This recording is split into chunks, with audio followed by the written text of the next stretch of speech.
By Subway, open 24 hours in Countryside, Anderson Square in Georgetown, and Centennial Towers in West Bay. And by the Ministry of District Administration, Tourism and Transport. Explore your history, explore your land, explore your sister islands. MedLab in Smith Road Plaza, your complete medical laboratory solution. Call 949-7331. And Savannah Pharmacy in Countryside Shopping Village, convenient opening hours including Sundays and holidays. In answer to his question about the subjects. There are more questions than answers. Radio Ebanks, talk today. Oh, what a compliment. For that, I thank you. What is happening now? There are hopeless and hungry. Now it's time for us to stand up for God or we fall to nothing. It's time now for Radio Cayman's Talk Today. If you're ready to talk, we're willing to listen. Cayman Islands' foremost listeners participation program. Radio Cayman's Talk Today. Listening to the general public, what the public is saying.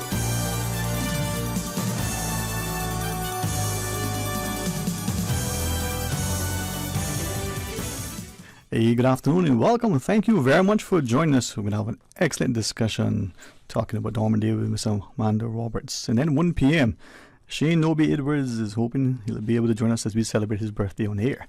Special treat for him. Susan's going to sing. Ding, ding, ding, ding, ding. All right, stay tuned for Talk Today. Radio Cayman's Talk Today, the Cayman Islands' foremost listeners participation program. We ask our listeners to avoid statements or comments which are abusive, derogatory, malicious, or defamatory. Do not use any indecent language or make any statement which is false or misleading. Email talktoday@candw.ky or call 1-800-534-8255. Courtesy of Flow. Cayman's #1 network that connects you to your world like never before. Let your voice be heard. Once again, here's your host, Sterling Dwayne Ebanks.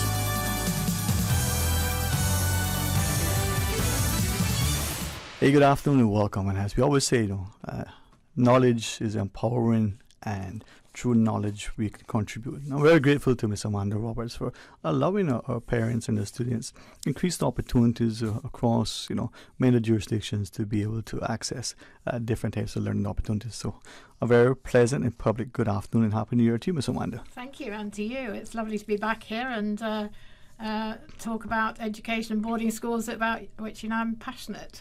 Very much so. And maybe we can talk about it as we go through, but also I welcome Stephanie Ebanks for taking time out and coming to join us, because I think oftentimes we don't appreciate that learning unfolds. We talk about the tripartite arrangement between the parent, the school, and the child, but it's also we not only as parents learning vicariously, we're increasingly more and more attentive, intrigued, and sometimes a bit worried, walking from the house to catch the bus, the child at lunchtime. There's all sorts of things, and once we have that continued understanding, interaction and engagement, it makes it much more memorable. So good afternoon to you. Good afternoon, and thank you for having me, Sterling, and good afternoon to your listening audience. All right. Well, Mr. Amanda, I invite you to pull that mic a little closer to you, or you pull a little closer to the mic. Well, what was that commercial that when we watched TV one time? Get a little closer. Something like that. How's that? Well, that's only one thumb up. Come on. Got 2 thumbs up. Yeah, that's good. It's just Susan amazing. Could I ask, maybe at first, for those who may be unfamiliar with Dormant Day, what is Dormant Day? Right. Well, I offer a boarding school advisory service to families in Cayman. It doesn't matter where you came from originally, whether you're born and bred in Cayman or you're an expat family, to help you find opportunities overseas for a different educational model, or continuing something you're good at boarding schools in the USA, in the UK, and in Canada, and just basically trying to find the right opportunities for your children. We have some great schools in Cayman, but some kids either might need more, or they want to take their sports or their music further, or their academics to a different level. And we want to present those opportunities for the families so they can see what's out there. Yeah. It's something you shared with us. It's about that right fit. The school, where the school is located, what the school offers, how the child is, and always crucial in trying to determine that. Yes, it's got to be right for the predominantly for the student, but also for the family as a whole. It's not going to work if they can't afford it. You know, we're lucky that some of the schools are very generous with financial aid. So often the big ticket item, because boarding schools are expensive, often, you know, you think, oh, I can't possibly do that. But, you know, it may be that you can, because with generous bursaries and scholarships, that may be achievable. So, you know, we try to make sure that there's something different out there. And, you know, sports as well as academics is always a big thing here because we've got very sporty kids. Yeah. Well, as we talk about the event you have on tomorrow, then maybe, Ms. Tiffany, through you as a parent, if I could, and share with us as much as you want, and if I ask a question you say, no, that's not right, go right ahead, because I have that sort of inquiry in mind. Okay. And education is one of the, to me, the most important things, and one of the things I'm most passionate about. As a parent, how did you decide that, you know, a board school option was right for you and your family? Actually, my kid decided. Just with the conferences that Amanda hosts from time to time, we actually visited one, and that sparked the interest there. Primarily because my son, Ethan, he is highly interested in playing basketball and playing professionally, hopefully one time in the near future. This sparked his interest with the level of basketball here. It's improving, but he know in order to be successful, he had to take it to the next level, which his coaches also advised him. So this is the biggest, I guess, thing that sparked the interest of looking at boarding schools and exploring and starting that conversation with Amanda, which has been definitely, as you can see, a success, because he is currently at Brook Hill School right now. And tell us about Brook Hill, Miss Emma, because it's in... Yes, it's a lovely school in Texas. I visited there about 4 years ago, and it's even more fabulous facilities now. But it's a Christ-centered school where the Christian message is very much part of everything they do, their ethos. But it's also welcoming to all faiths or none. But it's also got some fabulous. The facilities are absolutely amazing for sports. You would, whole massive football fields, and the teams have locker rooms like in the NFL, and but they also have soccer, tennis, basketball, cross country, golf, track and field, volleyball, and their facilities are ever increasing on every part. They're building a new arts block, I believe. The boarding village has been made into its own sort of separate area for the boarding students, so that's now, and Tiffany can tell you more about that. They have a museum on campus, an American History Museum, which of course is accessed by the school students as well as open to the public, so that they can use that in their learning process. And they have a business lab, and they can use on-site experience, because there's a lovely coffee shop in a cabin, and the students run that and do the accounts and learn their business models there, as well as the school shop, which sells all that merch that the parents have to buy. So school spirit to school. Yeah, that's right. So it's got a lot going for it, and it's a beautiful campus. It is. Tell us about it, because I mean, it doesn't matter, and I say this understanding that for many of us as parents, our children could be, one room over playing, and it doesn't matter the age of the child. As a parent, we want to make sure the child is safe and comfortable and enjoying it. The child is next door. The child is in the next district. The child is in the next country. The child is at university. The child is married and working overseas. It doesn't matter. As a parent, you're going to always want the best and be concerned. How do you navigate that, Ms. Tiffany? Well, it is tough, but having Amanda and the school to ask questions, because she's well experienced in various schools, so you can get the comparison of her opinion there. But looking more in depth in the school, also speaking to parents when I went on site and teachers of the sort, we got a good insight of what the school is. But pictures and people's opinions don't always present the full truth. And what I can say is, when we actually got to Brook Hill, it was definitely exactly as people said it, if not better. Not just saying that because he's at the school, but I mean, it is a nerve-wracking thing to send your child away and, ensure that that's safe, zone that you've prepared for them while they're with you is, consistent when they're away, which Brook Hill does provide, which was key for us. Brook Hill, overall, I mean, a lot of the parents, I sat in a conference, and a lot of the parents asked them pressing questions about safety, especially being in the U.S. and the schools there, and they didn't stray away from the question. They answered direct. It was pretty open, and at the end of the day, I felt safe. Other parents felt safe being there. But they have a very nurturing environment. It's a college prep school, and with that said, they hold the kids to a level of, dealing with their own responsibility, but they're not regimented in, it's not an army, right? So they allow them to make mistakes, but they're there to support them and correct them, which was very key. Right. And as we go into the break, we see different boarding schools, and we hear, as if with Brook Hill, talking about college prep. And I've asked someone earlier, because I want to make sure that I understand it correctly. What is college prep? Is that different from other sort of boarding schools?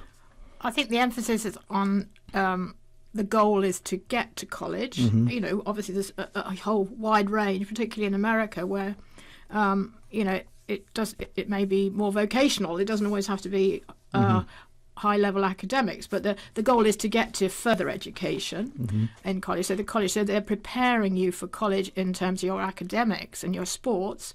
Obviously, in America, sports is such a big thing that there's the college recruitment as well, whereby they're recruited to college, their particular sports. So they're preparing you for that if you're on the sporting elite roster, for example. But it's also preparing you to be ready for college in terms of independence and maturity, leadership, and knowing how to ask for support for yourself in your academics, because they're not going to be holding your hand when you get to college.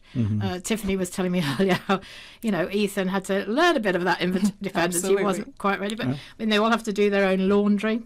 They have to, budget for if they want to buy themselves some grocery, snacks and things to have in the house, in the dorms.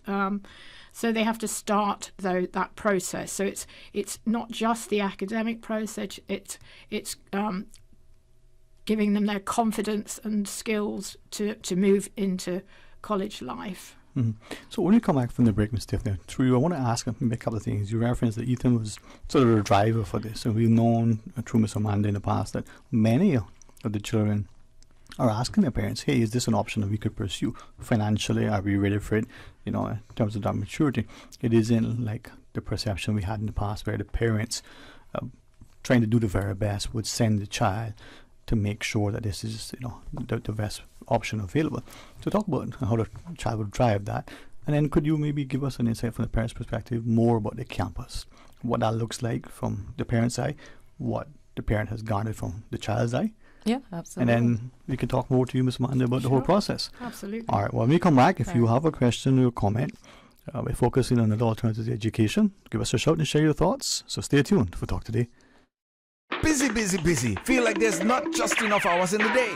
Savannah Pharmacy, service to make your life easier. Now you can WhatsApp your prescription order to 929-5045. And pickup is just around the corner with everything your family needs and convenient opening hours including Sundays and holidays. WhatsApp your prescription order to 929-5045. Savannah Pharmacy, wholesome values with modern conveniences.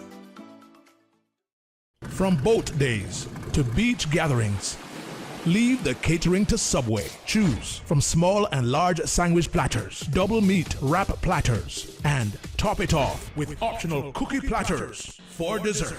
Or ask about our Subway box to go with the option of 6-inch or foot-long sandwich, 1 cookie, and 1 bag of chips. For all occasions and celebrations, let Subway focus on the food so you can focus on the fun. Visit subway.ky for catering options. Subway. Eat fresh. The office's dermatologist, Dr. Wayne Porter, will be taking appointments from January 12th to the 21st at his Crew Road Clinic. Appointment slots are limited. Whether you're seeking advanced skincare, Botox, filler, cosmetic skin enhancements, or simply looking to reduce wrinkles, Dr. Porter offers a full-service dermatology and dermatological surgery practice. For more information, email dr.porterkman@gmail.com or call 946-9020 to book your appointment today. That is 946-9020. It's Tuesday, and you know what that means. It's 2-for-1 Taco Tuesdays, and it's happening all day long at Tucker Restaurant and Bar, located in East End and West Bay. Who doesn't love tacos, especially when they're 2-for-1? Featuring specialty tacos like peanut chicken, blackened fish, pulled pork, vegetarian, and coconut shrimp. And of course, all of your favorites. Enjoy 2-for-1 tacos and 2-for-1 margaritas every Tuesday at Tucker Restaurant and Bar all day long. Located in East End and West Bay. Talk today. But I do have some questions. Talk today. Cayman Islands' foremost listeners participation program. Talk today. Because there are more questions than answers. What the public is saying. Waiting to take your calls right now. Sterling Dwayne Ebanks.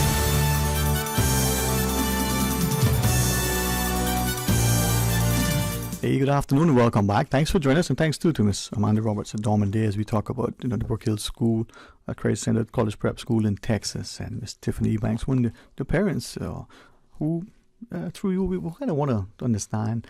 I didn't write down the questions they asked. Do you remember? She's like, I don't know. What did he say, Miss Amanda? Yeah, sorry, I didn't write them down, but I'll try and... She has a sharp memory. Thank you for laughing along with me. Not a problem. But no, so...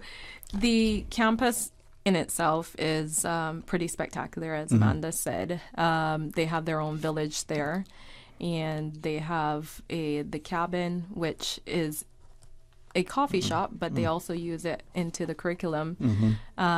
With that said, they have a museum and the normal buildings for classes of the sort.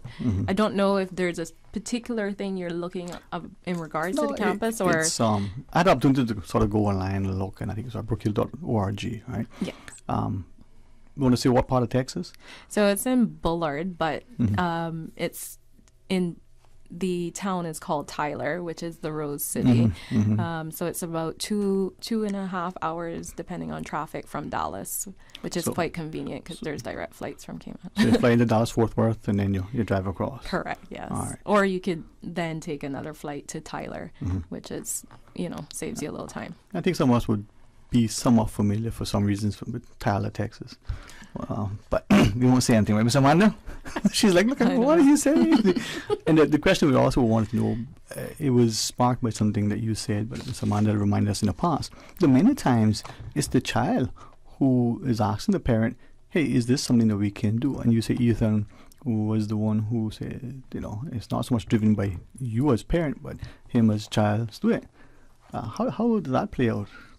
Well, it's like, what? You want to go where? Oh, really? No. Where? What? And honestly, I thought I had a lot more time with him being here, and speaking with his coaches in basketball, and they said if he's serious and he wants to go away and play basketball, he needs to be introduced from an early stage. And he was going to be graduating high school in one more year, so they said he would need to ideally leave now. And I was like, no, this is too soon. But with that said, I said, I don't know if I could afford this. I don't know if this is even possible, but let me explore the ideas. And it was definitely an overwhelming feeling when you go online, you don't even know where to start. And I found Amanda, and I was like, okay, I need your help. Good choice. So, yes.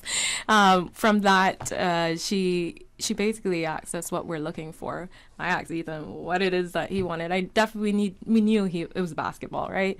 But it was more athletics that we were looking for, as well as the curriculum, which would be strong and, have good records of people graduating and moving on to school. So that process was in itself quite easy once we reached Amanda, because going online, we were all over the place, could do this, could do that. And with the time we had, which was very short, we didn't have a lot of time to make those decisions. So we found Brook Hill, and one of the things that drew Ethan to Brook Hill was the team spirit that he saw. You said you saw the videos, so I'm pretty sure you saw the Go Guard, all orange. Yeah, so I'm a Brook Hill guard mom. Proud as well. And then basically what we had to do was fill out applications. He had to sit a test to see at which level he was at. And from there, I mean, it is a strenuous process. being we're not American. No. So, I mean, I thought I had an accent, but yeah, I was fooled. but basically, we also had to apply for a student visa. So it is a long process with a lot of paperwork, but with Amanda's help, it definitely, I could go to her and say, okay, what next? What next? I mean, she's done this a lot of times, so. And I want to talk to Miss Amanda about that assistance, but before I do, I was listening to our Business Buzz program this morning. Miss Anita was speaking to the president of CIFA. Oh yeah, I heard it this morning. Yeah, and you know, he shared many other things, but one of the, I guess because it's educational based, you know, as he was talking about the need for perhaps not just that student who may have an interest professionally in a sport, not just football, but academically is maybe more inclined in a certain direction. As a community, corporate or individual, we could sponsor that child, and the sports and the fitness comes. But also the fact that, as you shared, Ms. Tiffany, the notion that we have a level of competition here, a level of practice, a level of engagement, but that's just here. We need to be able to be introduced to different coaching, to different, you know, venues, to different levels. Correct. And increasingly, I think we're failing on our part to leverage the potential that we have. Maybe we are, like, you know, Scripture talks about, we see them as giant in their own eyes. We don't see that level of forward thinking, right, Ms. Amanda? Yes, I think obviously academics play a big part in the boarding schools that I introduce, because the kids aren't really going to play in their team if they're not keeping up their studies. So that's Absolutely the first point. Yep. But also for many who think they're pretty good sportsmen here, and they're decent, but they get there and it's a whole different level. And it's a rude awakening for many of them, because we do have a you know, the level of training is a lot stronger and harder, and the level of competition is much harder. So I mean, it's good for them to get there, but we need to put in more hours of training in many of the sports here, for sure. I think what we're seeing in the Cayman context, and I say this because I think the more that we introduce ourselves to things, we become aware. We talk about big fish, small pond. Yes. So people can come from a larger jurisdiction to here and maybe be more magnified in their particular craft because it's a smaller. But when we leave here to another place, as you share, whether, you know, we're good and we can probably hold our own, but we see it's a greater world. People think that's just in business or academics or the arts. But I had a friend share, in a larger jurisdiction with tens of millions of people, someone as a student needs community hours and they need to volunteer in a particular setting in order to satisfy that. Now, we're begging people to volunteer. We probably even pay them to volunteer, right? There's a limited number. In this larger setting, that one volunteer spot had 1,000 students competing for the volunteer. That's huge. Right? Yeah. And I talked to him, I go, but surely you exaggerate. He said, no. He said, listen, you know, people in Cayman don't appreciate the opportunity. We who have traveled, lived, we come here, and what do you mean you can't find volunteers? You know, over there, you're competing for not an internship, not a job, volunteering, right? It's going to cost you. And I want to say that they should ask us to appreciate more what we have. And absolutely. To that, Ms. Amanda, what Tiffany said is the support that you offer to navigate that. Well, to help, but also, as you said, that for the support from the community to help these kids navigate that a bit better, and to understand that, you know, in the sports, perhaps we do have to put more hours training in. And I mean, I'm very familiar more with swimming as being part of the swimming community. And for those who don't know, Miss Amanda was a former Olympian goat. It's not even April 1st. Yeah, not quite. But you know, I've spent a lot of time on a pool deck refereeing, and you know, the swimmers really put the hours in and are getting extremely good college placements and recruitment to swim teams. And it's taken a long road to get them, but swimming's big for hours training. And sometimes I'll talk to guys in you know, some of the kids in other sports, and I'll say, well, when do you go? And they say, oh, well, we go on a Tuesday and a Wednesday. And I say, well, that's not really going to cut it if you know, you're going to hope to be drafted, for example, where, you know, if they think they're going to be drafted in the sport and do well and really well, you've got to put the hours in. And I think often there isn't that guidance that they have to do more. I mean, I have, and I won't, in this instance, I'll exercise some restraint. I do have strong views about how our community our families and what we should do with respect to what I see, just me personally, our investment in our communities, or I would say not just affinity, but the sense of commitment to country. On a simple level, if you're living and working here and you get a chance to represent and compete in your training, this should be the Cayman. But if we are able, just like through the boarding schools, find another venue that can complement, that can enhance and help develop, that talent, it's akin, in my mind, to a company, let's say accountants, lawyers, who will say to one of their prospective, associates, their employees, let me second you for 2 years elsewhere. You get another jurisdiction, whether you call it a management training program that gives that person not just enhanced skill sets that can benefit the company, it can benefit the country, but it benefits the person. So your son, the next child's daughter, being able to complement and enhance their education elsewhere, as long as they're safe. It's a sacrifice, right? And I think that's what Brook Hill has provided, why Ethan was so willing to just jump and go as well. I mean, he got accepted into other schools as well, but Brook Hill particularly, he was drawn, as I said, to this team spirit, the athletics, but they're providing that level of sport opportunity. For instance, last year, he played American football for the first time in his whole entire life, which was, you throw the American football, or we play rugby here in Cayman, so it's a lot different in some respects. Football without the protection. Well, exactly, and you throw the ball a whole different way. But there's a whole lot more to it. Yeah. So having the learning opportunity, not just playing the sport, was huge. In basketball, they do a lot more learning as well, sitting down, actually writing out plays before actually going to the court. So it's provided him a huge insight into the actual real industry of the sports world.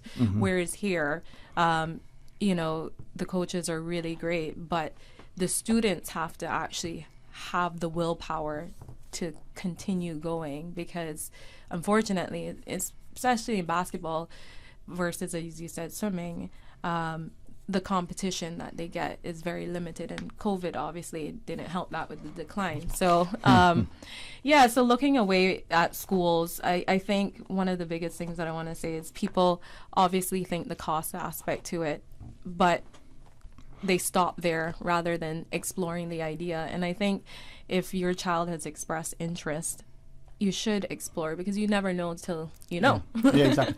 And not, just rule it out altogether. It is a daunting thing, but you may find that school that fits and that you're happy with, that tick all the boxes, or majority of them, which Brook Hill did for us, thankfully. But just not to rule it out altogether. I had an interesting conversation with someone just earlier, and I don't believe necessarily in coincidences. And the person that went to boarding school, I won't say the age, but they're older than Miss Tiffany. Not as old as Susan, but she's like, what? And the old days when you went to boarding school, just like there was limited communication. Now the offspring is also at boarding school, and the communication is not only frequent, it's encouraged. The ability to pick up and see the child on the phone or on the device, to be able to engage, interact, the online portals for this stuff. It's real time. Real time. And if I'm not, sort of mistaken by what was shared, the parent felt that there was more communication, or it could have been, to the parent's credit, that there was more of a concerted effort, because the child wasn't physically present in the evenings to engage with the school, to know what is happening. And it wasn't meant to be disparaging, and I think it was inferred or implied that the school was better at sharing information. Now, it could be a mix of things, but how did you find that? The basic parent was more involved, more informed, real time. It's a good thing and a bad thing, because I sit on the portal watching, is my kid in class? I didn't say that. Is he late? Yep. Has he done his homework? Yeah. Because it's real time. You get, when he completes an assignment, I get an email. Yeah. When it's graded, I get an email. So it is real time, and it's not just because he's a boarding. It is across the board for all the children at the school. So to your point, it is very helpful, but then sometimes parents can find that, oh my gosh, didn't do his homework, you know, and then you're a little bit more. What his parents shared, which I thought was nice, and it speaks to me in this sense, in that I grew up in an environment where your parents, your siblings, older and younger, and your wider community was involved and invested in your life. And there was, my words, using the language today, a sense of accountability. It isn't like this stupidness, and if anyone's offended, they can call me and correct me, but I stand by the stupid word we use about hovering. If you love and you care about your child, you're going to make sure you know what your child is doing. The child going to school next door, you know, out the gate and into the next, you're going to make sure the child got there. The child did the homework, the child has understanding, right? That's not hovering, that's just being a responsible parent. And what this parent has shared is that it keeps you as a parent accountable for being a parent, but keeps the child accountable to being independent. And I thought, wow, you know, but if you're not on top of it, you drop the ball. Yep. I mean, we're parents, we get busy. Sometimes we actually want to socialize. I'm not saying anything. She laughed. But that's the reality, right? So how does that, you know, translate into, if I might, Ethan's sort of maturity, his independence, his enjoyment in particular, because he wanted to be safe, but he wanted to have fun as well. I mean, school isn't always about, you know, going to class, and I mean, you got to have fun.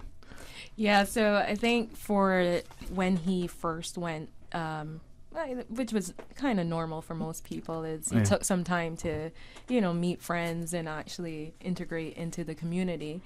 But it was very welcoming, so it didn't take a long time, thankfully. With that said, they're very...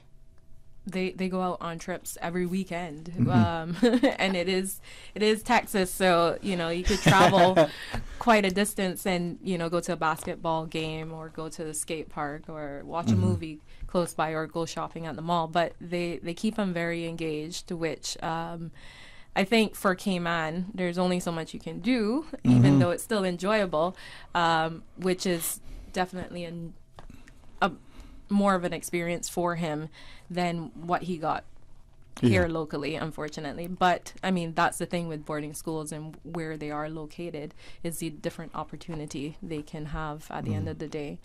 Something I'll ask, and perhaps maybe Miss Amanda will help us get, but as a parent, one of the questions in a discussion this parent shared was that initially you expect that homesickness, and you as a parent think that it's only you that miss the child. The child is like, oh, I got this out, I don't miss you. But the child became overwhelmed because there's so many options, there's so many things, and it was just not only time management, but it was, I don't know if this was the word that was used, but how I remembered it was over, you know, stimuli. It was a lot of stuff.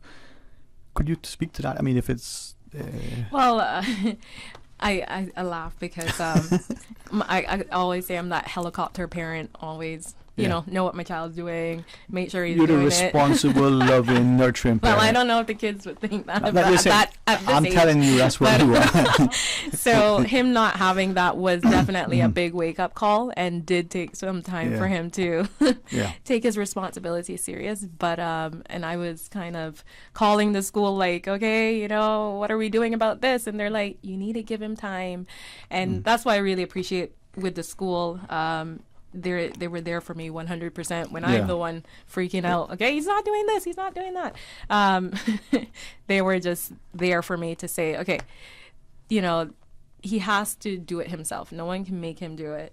And with that said, they encouraged him. All the teachers were there for him. They were checking in on him. They were updating me, and they made plans for him, and for him directly what was needed for him. If he needed a schedule laid out for him, they'd write it out for him so he could follow along. Help him to, you know, so exactly, help him to gain that responsibility, rather than what I want to just discipline him and make him go to study hall. But you know, so that to me was huge, because you find a lot of boarding schools back in the day, they're very, you know, strict, and you know, not that the school isn't strict, but they're very engaging, and they encourage the children before they actually seek to discipline them. So they'll try and it's instilling confidence. Yes, exactly. And I hear you. I mean, bring them to their own without having to take action right away. And the reason why I'm seriously thinking that we use words in this language and we repeat it without any thought, and then we just accept it without any sort of questioning, right? And a helicopter parent, I think, is just foolish.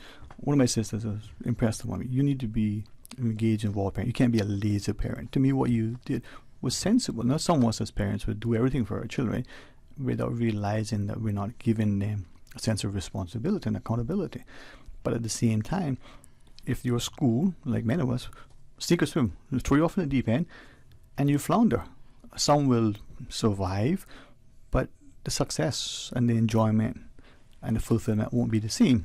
But if you're nurtured, the example with the basketball, hey, today we're going to try running this play, and then they go in practice and they go through the drills, and then they figure out how to get it, and without anything, whether it's muscle memory, whether it's confidence because your teammate is right there as a teammate is supposed to be, you can successfully execute that play. But if nobody has a game plan and nobody knows what to do, we hopefully do that in our professional lives with personal development.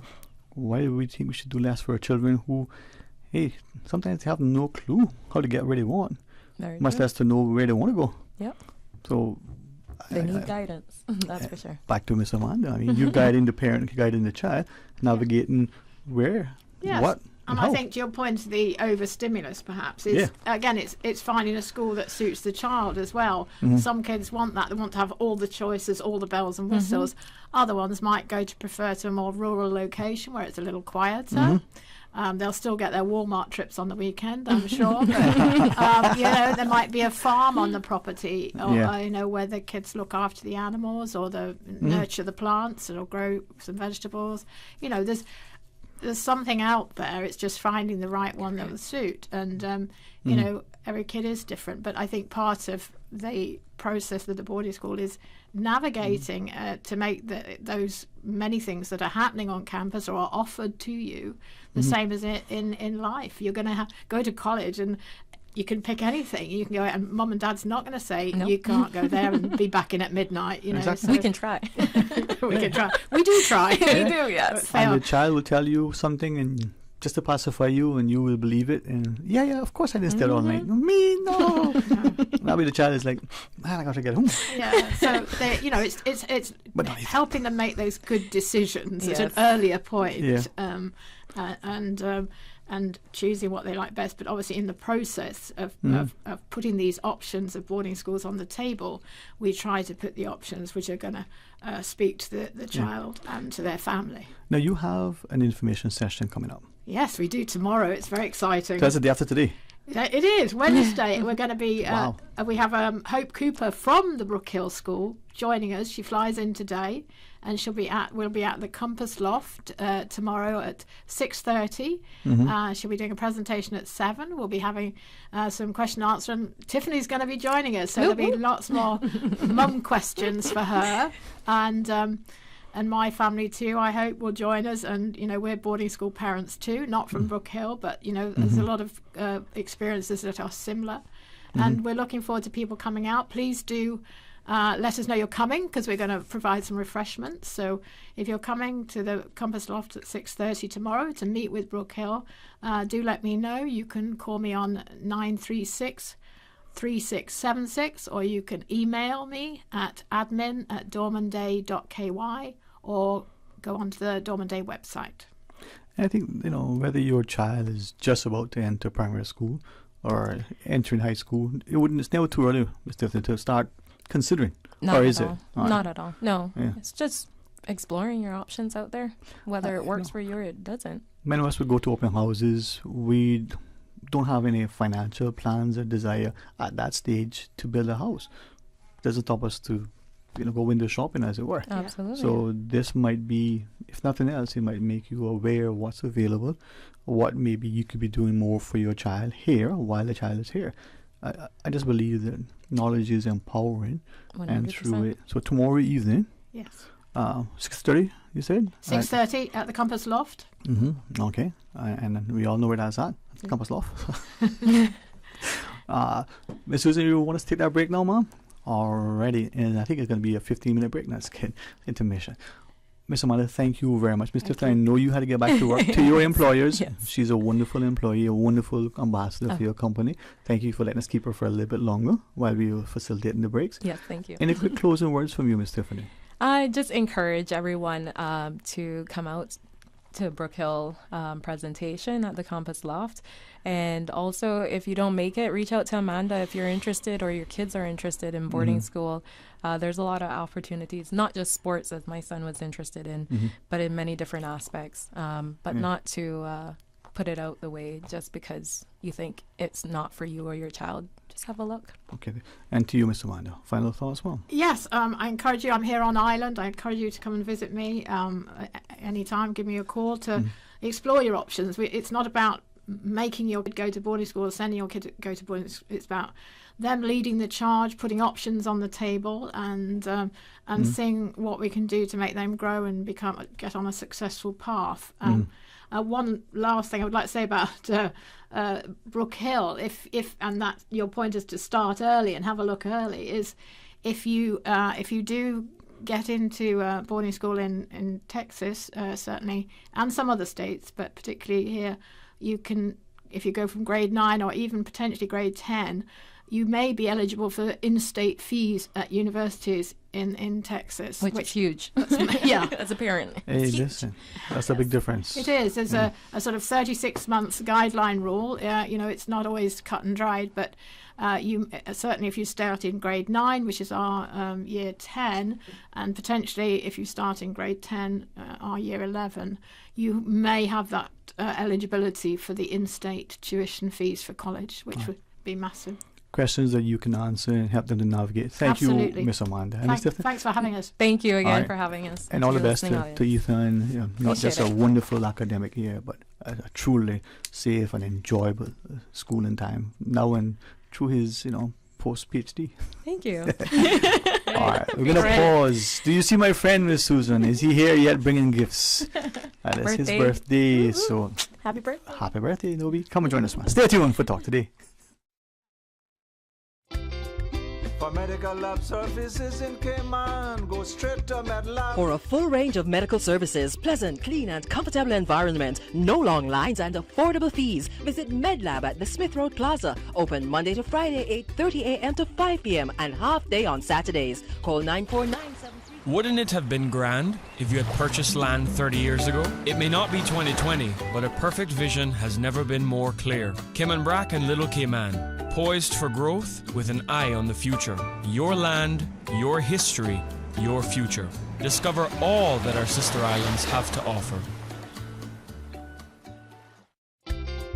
For medical lab services in Cayman, go straight to MedLab. For a full range of medical services, pleasant, clean and comfortable environment, no long lines and affordable fees, visit MedLab at the Smith Road Plaza. Open Monday to Friday, 8:30 a.m. to 5 p.m. and half day on Saturdays. Call 949-7331 to make your appointment. For medical lab services in Cayman, MedLab. The MedLab team would like to extend their congratulations to all of the Heroes Day awardees. Thank you for your service. A caring and community spirit, cherished family and cultural values. These are some of the things that still embodies the Caymanian way of life in the Eastern Districts today. Savannah Pharmacy, your neighborhood pharmacy, located in Countryside Shopping Village, is delighted to offer products and services of real value. Whether it's catering to your family's medical needs or carrying apparel, gifts, and beauty products, Savannah Pharmacy provides you with more than just prescriptions. Remember, they're always just around the corner with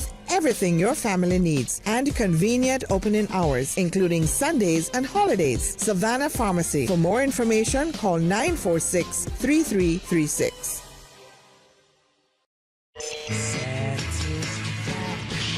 Satisfaction is guaranteed 24 hours a day, whether it's music or information. From Grand Cayman to Cayman Brac to Little Cayman, we've got you covered. You ever hear a thing like that? Radio Cayman in the Cayman Islands.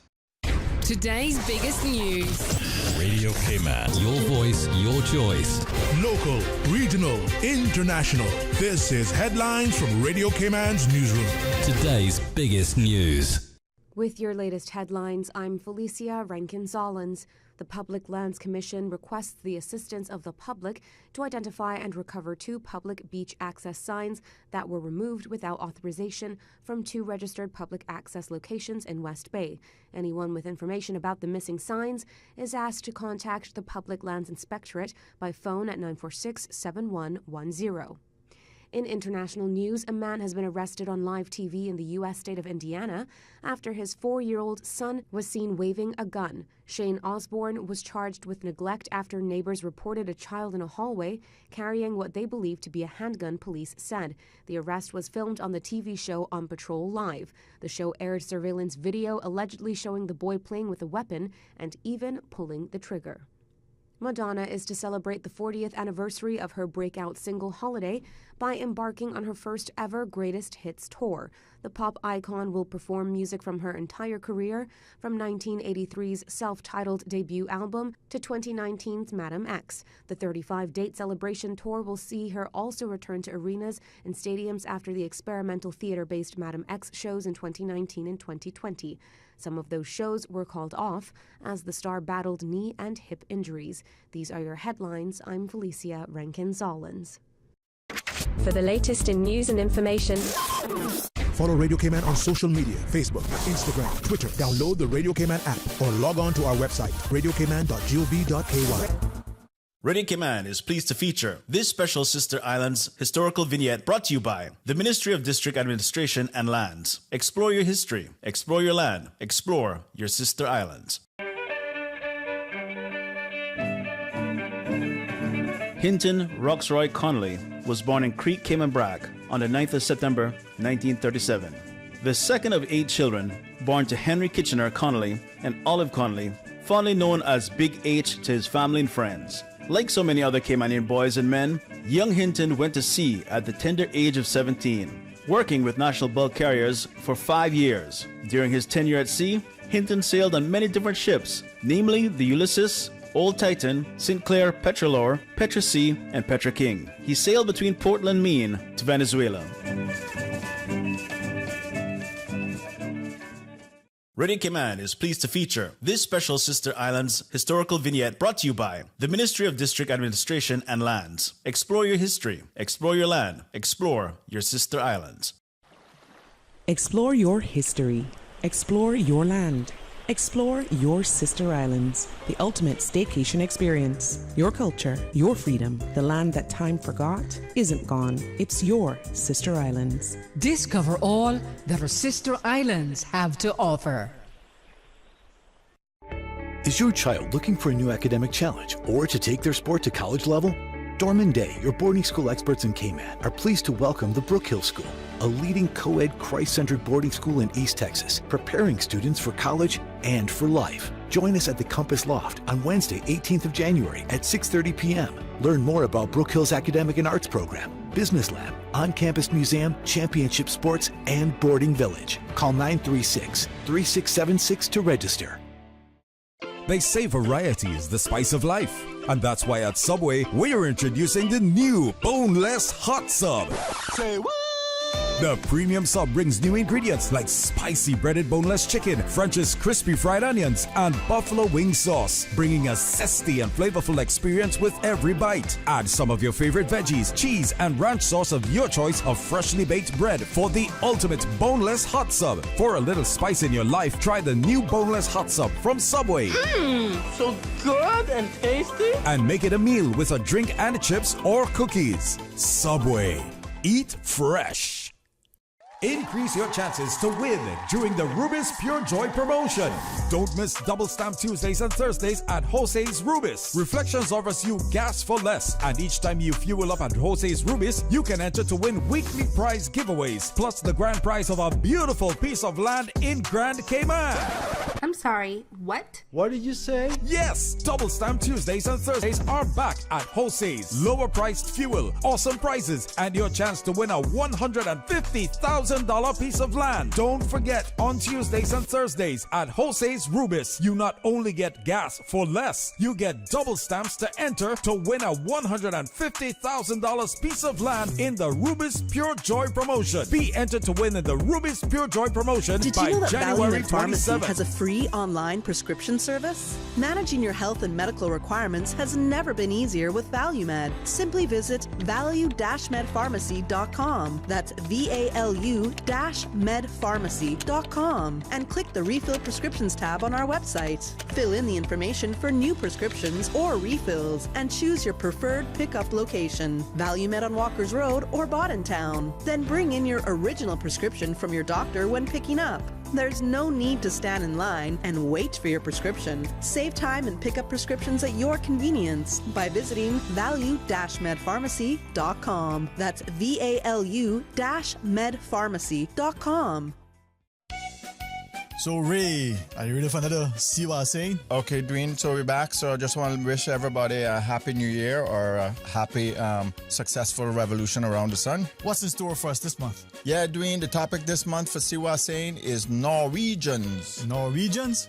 What I gotta do with it, man? Yeah, Dwayne, believe it or not, some of our founding fathers were Norwegian. Really? Believe it or not, our DNA is coming back Scandinavian. So that means Norway and Sweden and places like that. Norwegian in their blood? Yeah, Dwayne, Norway is a maritime society like us too, you know. Plus all the connections we have with Norwegian seamen. First you're talking about Norwegian blood. Now you're saying Norwegian seamen? Yeah, we have a lot of interaction with Cayman seamen and Norwegian seamen, you know. So join us this Friday for another See What I'm Saying. This time the topic is Norwegian. Talk today. But I do have some questions. Talk today. Cayman Islands' foremost listeners participation program. Talk today. Because there are more questions than answers. What the public is saying. Waiting to take your calls right now. Sterling Dwayne Ebanks.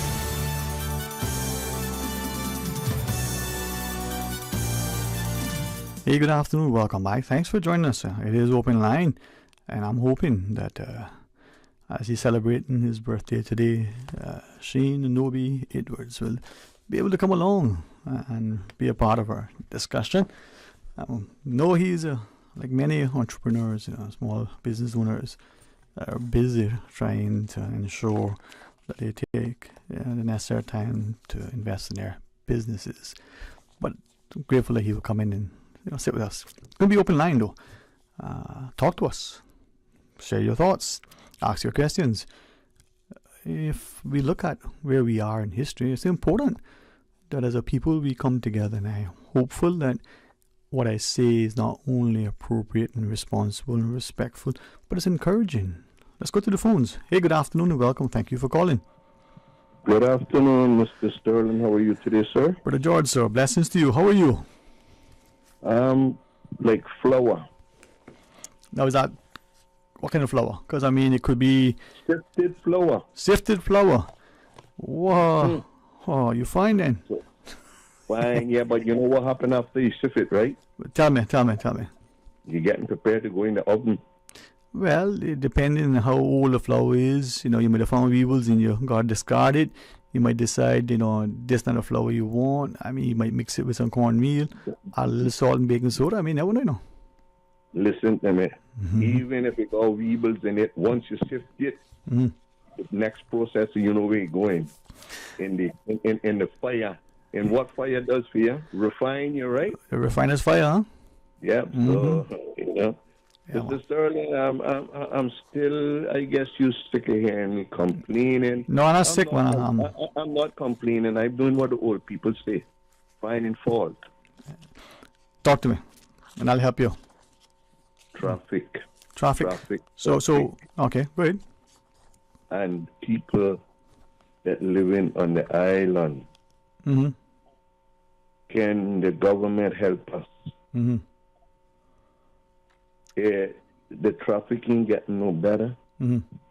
Every day you go on the street, Mr. Sterling, it's getting worse.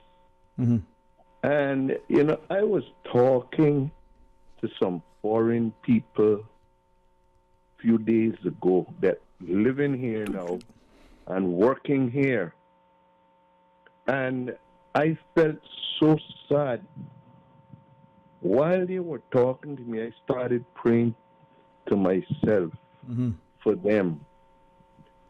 They didn't have nothing at all good to say about the Cayman Islands. So when they got through, because they hit me so quickly and so hard, they numbed me. So I had to keep quiet until they were through. And I said to them, are you enjoying the island? Yeah, we're working. We're making good money. But that's all. And I got up the courage to say to them, but I was in a good mood that day. That was a couple of days ago. I was in a good mood. And I think God had blessed me that day that I was in a good mood, or otherwise, I don't know what would have happened or where I would have been. But they said, yeah, we're making good money, so that's about it. Better than what we were making back home. So I built up the courage to say, well, since all of that nice negativity about the island, why are you still here? Because I said, sir, madam, we have so many flights leaving daily. You know, you can get back home. Oh, home is terrible. Well, sir, here is worse, according to you. You know, not everybody that come to the island has that mentality. But Mr. Sterling, they had nothing good to say about Cayman except that they were making good money.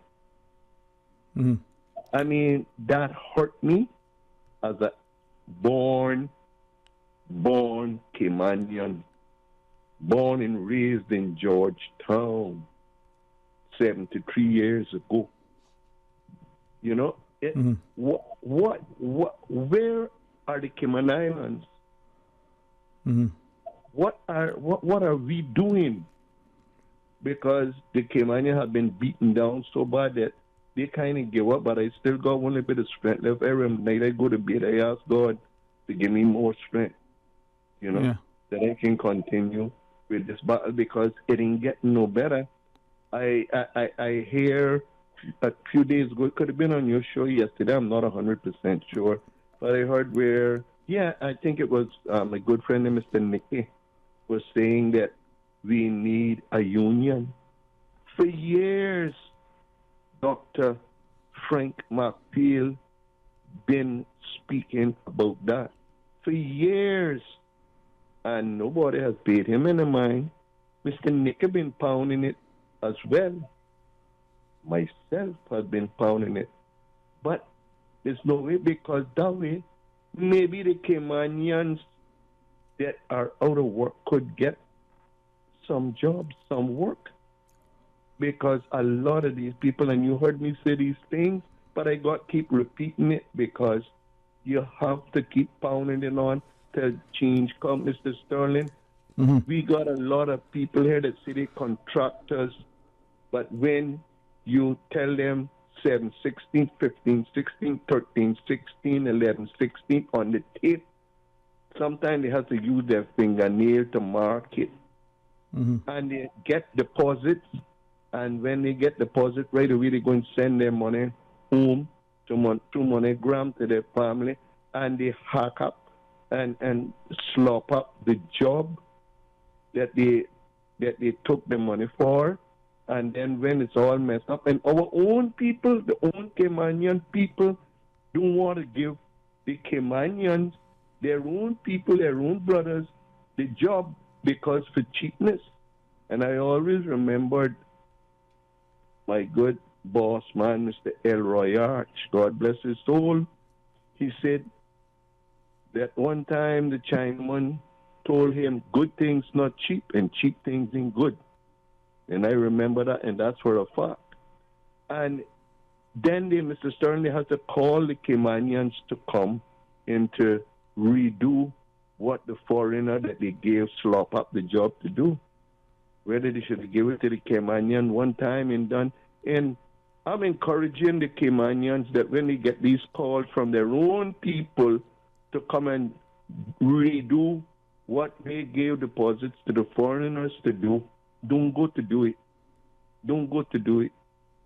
I have friends that give estimates. I hope Mr. Stanley Hill is listening because he knows about this as well. He can give an estimate to somebody and it goes behind the person and says, what Mr. Hill, what Mr. John Brown done, how much he quote, yeah, I can do it for less than half of that.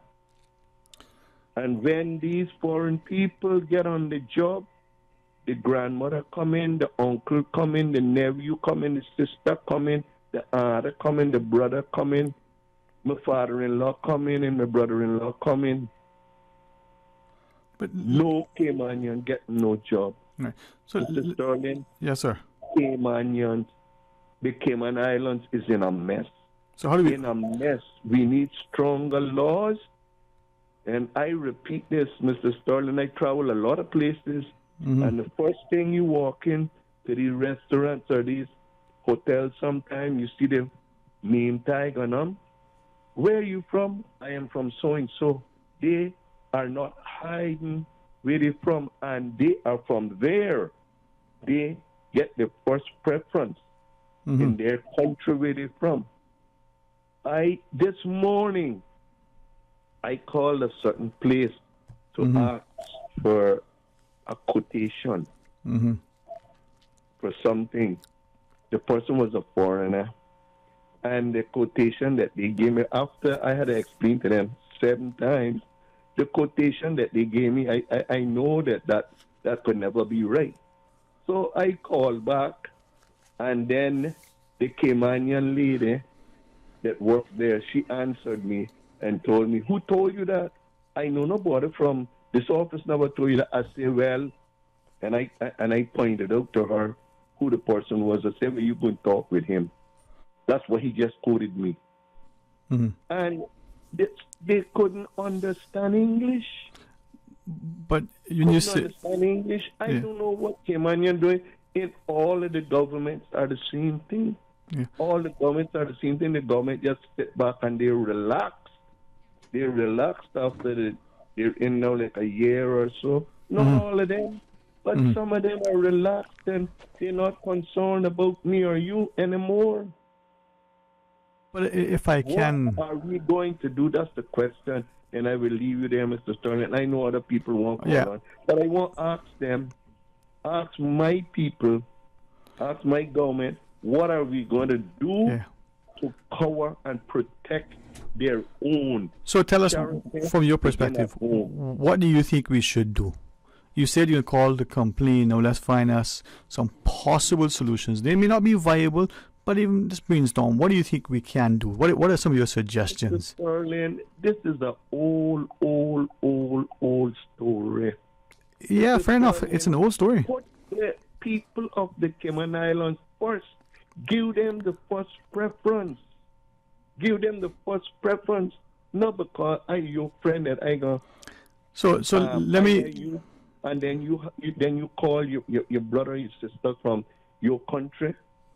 But let me ask you, right? Let me, and I don't wish. Please ensure that this is hopefully in my part, not argumentative, certainly not disrespectful, but it's not to put you in the spot. So the question is to you and to others.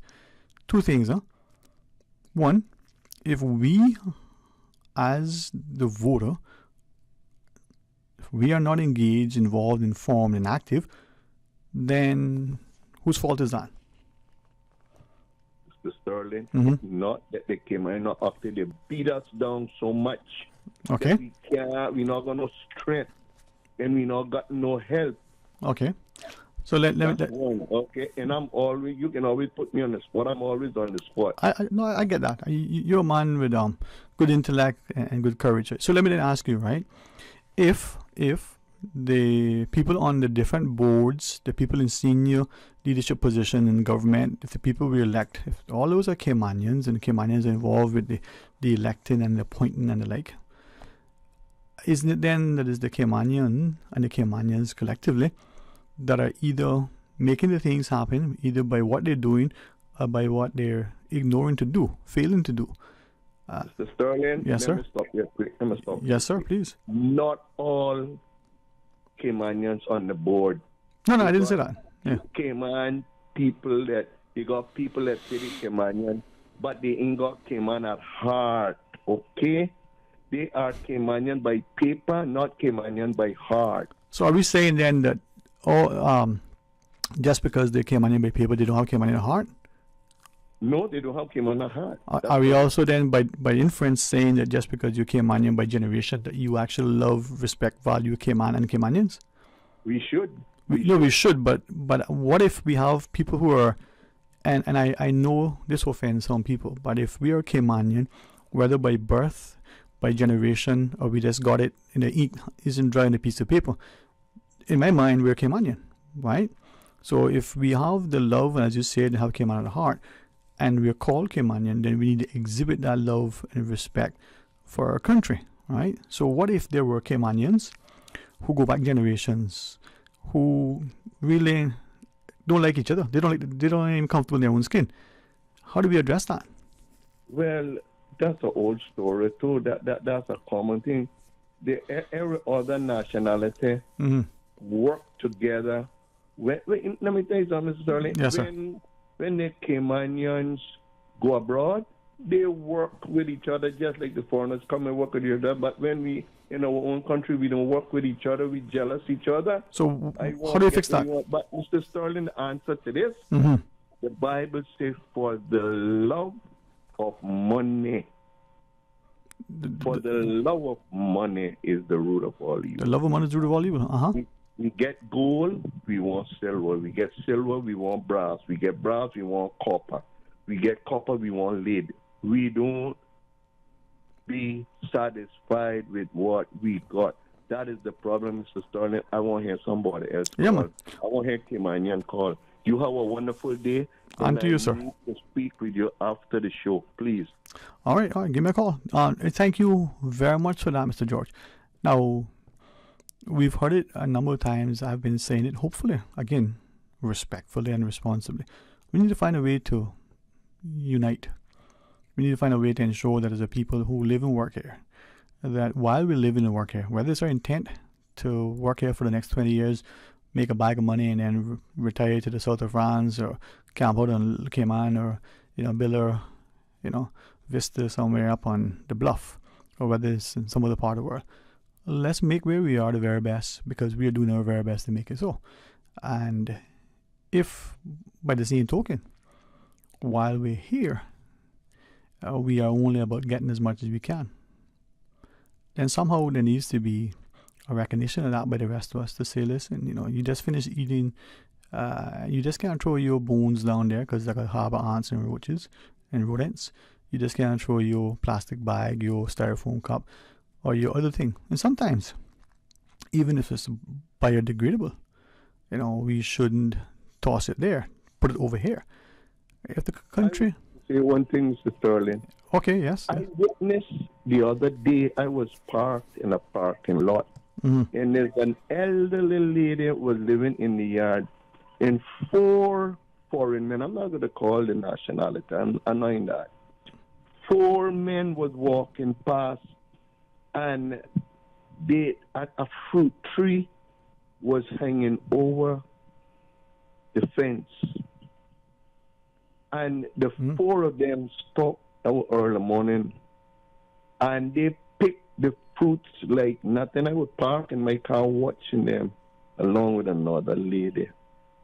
And they were not concerned about who lived there, who they were. They stopped and they picked the fruits off of the tree and was laughing and continue walking. And they saw me. Excuse me. They saw me and they were unconcerned.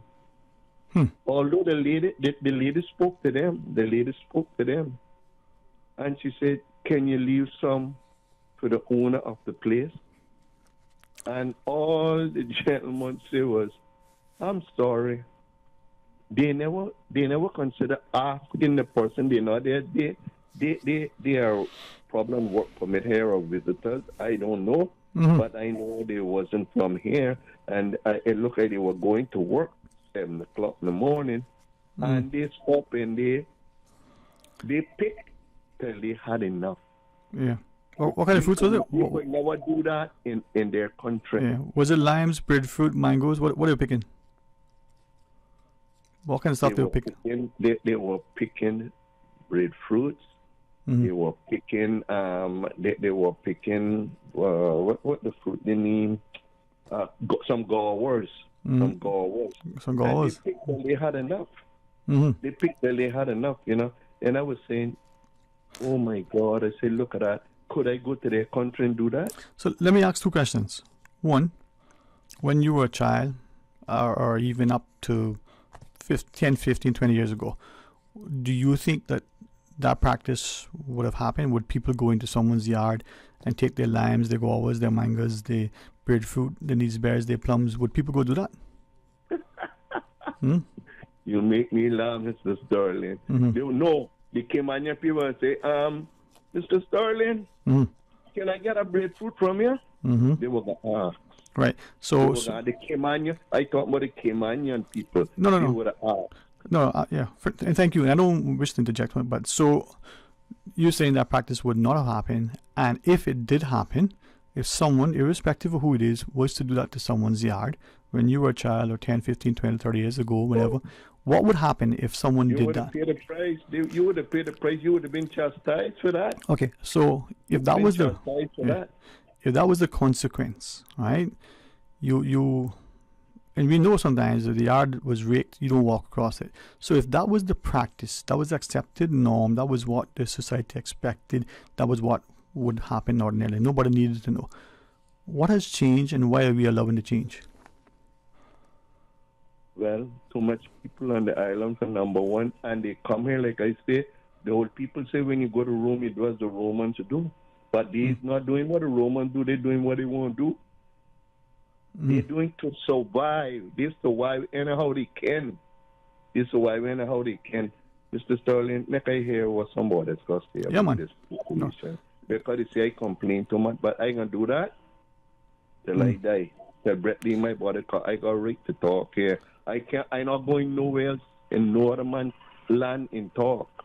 I'm not doing that. Yeah. But I can talk here because I got right here.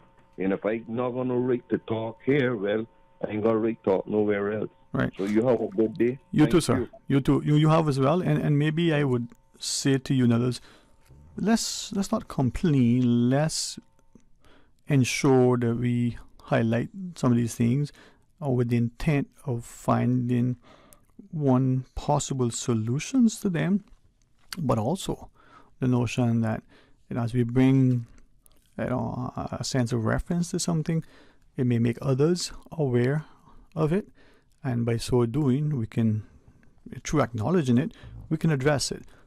With that, let's do 2 things if we have time before we go to the break. One of our listeners on the BRAC has shared that it's been 2 weeks now, and to this listener, there have been no garbage trucks at all on the BRAC. Want to know what was happening. And when we come back from this break, we also want to share increasingly some comments from many of our listeners relative to I guess it's called the Conservation Act. I'm still getting used to calling it a parliament because we're not an independent nation. That's not to be disparaging to any of the elected members of the legislature. And the law, now it's an act. It's like a lot of things, you put lipstick on a pig, but we forget there's still a pig.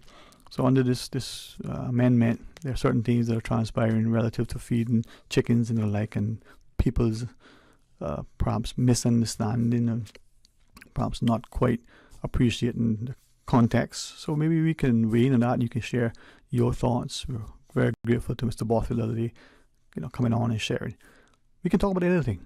The main thing is that we're talking with intent to doing something positive and constructive, to making sure that we are in a very safe, civil, stable, very, very wonderful place. But that's through participation and engagement. So stay tuned for Talk Today. For medical lab services in Cayman, go straight to MedLab. Blood test, x-ray and mammogram, all of that is MedLab. Affordable fees and friendly service, a full professional team. MedLab is always comfortable.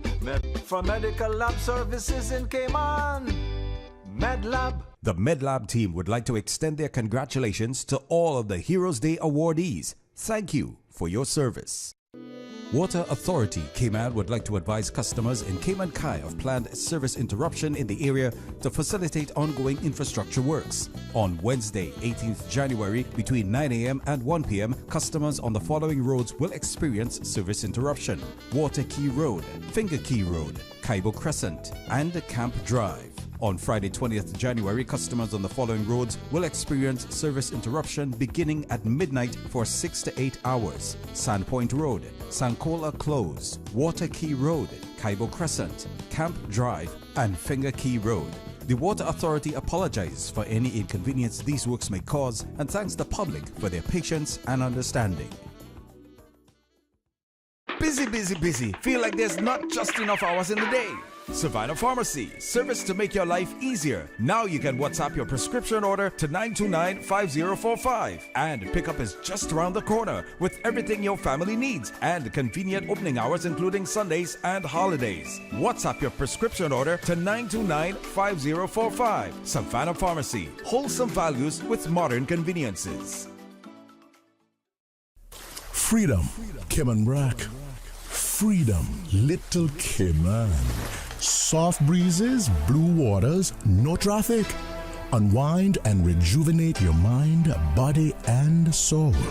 Sister Island Staycations, a taste of freedom. Discover all that our sister islands have to offer. Talk today. But I do have some questions. Talk today. Cayman Islands' foremost listeners participation program. Talk today. Because there are more questions than answers. What the public is saying. Waiting to take your calls right now. Sterling Dwayne Ebanks. Good afternoon, and welcome back. Thanks for joining us. It is open line. Let's have the opportunity to share with you. And as Mr. George was relaying earlier, maybe we complain. That's fine. You say it.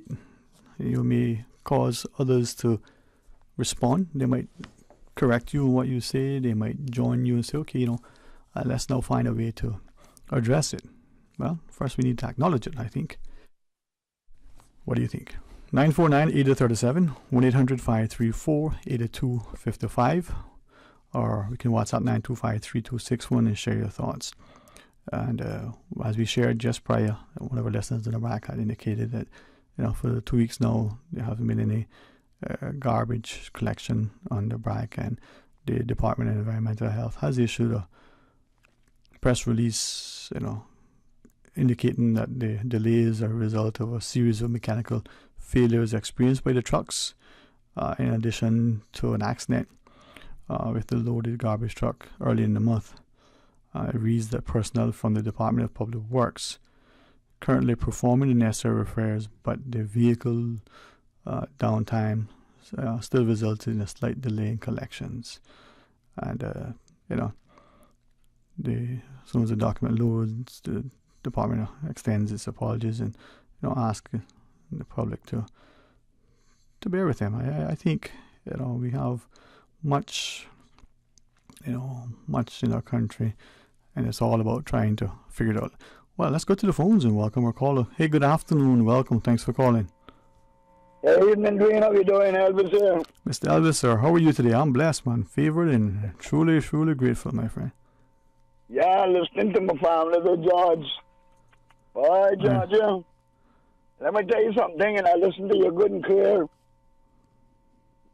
We said it when you go to room, you do what the room wants to do. Mm-hmm. But George said, well, that'll happen because when they come here, they do what they want to do. Mm-hmm. I can agree with that to a certain extent. But when you come to a country and you find a element going on where the Caymanians do not respect the Caymanians, hey, that's when you do what the Romans do. You understand me, my friend? And all you got to do, you look at the politicians from how they act toward the Caymanians. Hey, Dwayne. Yes, sir. I deal with statistics the best that I can. And it's happening again. Now, since the last census, Plymouth Black and Cayman population has decreased. You with me? Okay. Decreased. Okay. Grand Cayman population increased big time. Good. Now, June 2019, June the 9th, or the 19th of June, but it was 2019. I think with the night I submitted it to the deputy premier then, and the other minister, Juliano Conley, to cut the prices down for the license in Cayman Black and Little Cayman, right? With my liquor license, my cigarette license, and all that, I pay 50% of what they pay in Grand Cayman. Now, Dwayne, the government statistics says that we have 2.5% of the population, or 3%, and that drop, and we get barely 1% of the tourists. 1%. Okay, that's from 2019. My friend, I'm not gonna answer yet. That's why I try to run for it. That's why I tried to run for the election to get things changed up here. No, when you look at now, when I supported the PPM, and I did the PPM, and I supported them, trust me on it. I supported them. I said, well, boy, we gotta get anything done. No, not for the Caymanians. Don't go there. And that is a serious thing. You go around the bars, and you see the young lady Caymanian, they're dissing their own Caymanian. They're not dissing other nationality, Yeah. Why is that? Because they're afraid they kick the shit out of them. That's what it is. So why would a Caymanian disrespect the other Caymanian? Because be too humble and kind. You see? Be too humble and kind. And they're not taught to respect their own people. Remember, it got to come from home. They're not taught to respect their own. Look at them little juveniles a couple of years ago, throw that fireworks down in Burger King. Look, that charge begins at home, Right? Yeah. Hey, listen to me. OC. I got you. My liquor store been broken into, and been broken into one time, right? I can tell you the score now. The house, the Jamaican score is 1. The liquor store, the Caymanian score is 4. You see? Stealing from me, they put Caymanian that build it from scratch. So they're trying to destroy my business. And the politicians, they don't give a red rose if I come out of business. Only thing Elvis McKee was supposed to be is hung and handcuffed behind his back. But listen now, I going 6-4, and a lot of us not going to make that. But I hope you to know, when I'm gone, who else going to deal with them? Oh, they got it coming, Because then, I tell you, we don't respect each other. It's a big thing here, George, about the work. I know with the work the same way I go there, and I deal with people, and I, deal with them with the price. And I said to myself, does it really make sense for me to give the people the price? And you know what they do? Like what Dwayne said, you give them a price, materialist and all that, and they can't show it to somebody else. Mostly, somebody else for make it and get them to work on the weekend and things. And then they came on, and like what you said, gone on the wayside. Mm-hmm. Done with you. And let me tell you something. Until we have ever been back in this, why there is no Caymanian in the tourism? Because they won't. All they got to do is and say the tip is salary, you know. Mm-hmm. Now, what is so big? How much time that got take? Don't tell me we got to go England for that. Mm-hmm. Maybe not. No, if we want to say, okay, man, you're making this, I don't believe we got to go England for that, real and truly. Mm-hmm. But that's why the Caymanians are not going there, because just like Edward Miller said, you go to the bank and tell them that you're making $4.50 an hour and you want to buy a car or a piece of land. They're going to look at you and laugh, you just gone, try to come out of the place, you're the fool.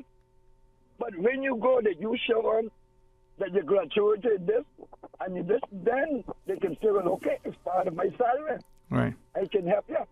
But they're not doing that because for some reason unknown, well, they don't read it. They don't want it. They don't want to keep on there. They want to hear the different talk.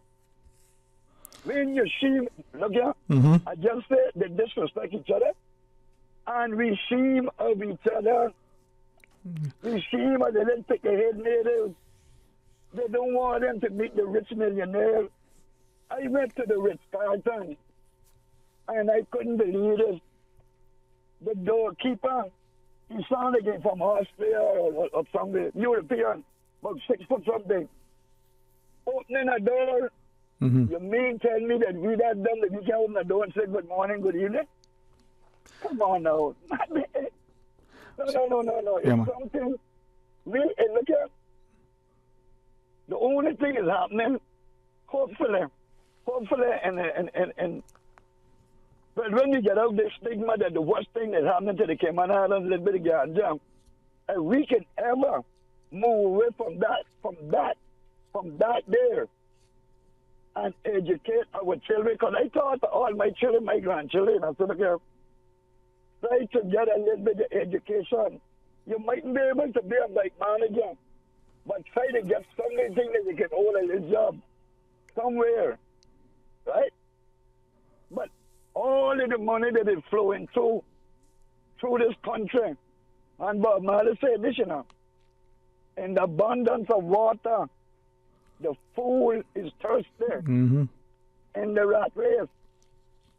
And let me tell you something. You know the sad part about it? The Caymanian that got a big businesses, they can hire the Caymanian, give them a little chance, you know. When I had my construction work, right, I had permit holders, yes. Business was booming. I couldn't get enough staff. But anybody that came to me, I said I ran on the job. And you had 2 guys just come out of Northwood, good construction workers, good carpenters. You know what they came on and tell me? Well, Elvis, I don't want them on the job. I said, but tell me something. I'm an ex-convict too, you know, and I'm the contractor. What time we going to give the people?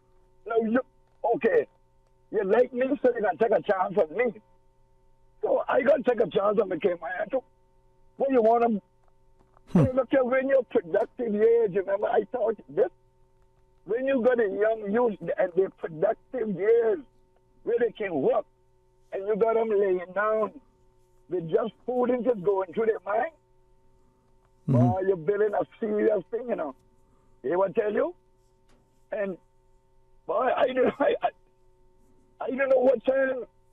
Well, I was thinking that politician a couple of days ago, one the same ones that were the deputy leader of the opposition now. And I told him straight, I said, you know what's wrong with Honor? And the people, so much honor I build rum heads, right? On a drink rum, I said, look, I love my rum too, you know.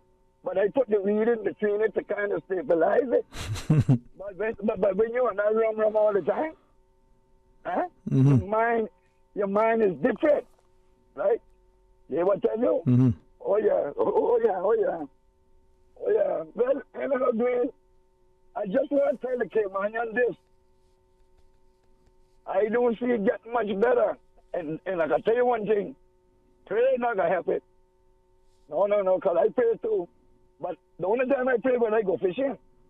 because I pray to the fish god Zeus.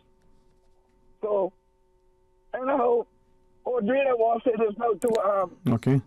I see my man there, Shillings, he put me for his port thing down the western part of the island here. Mm-hmm. And I don't see some little comments coming up, you know.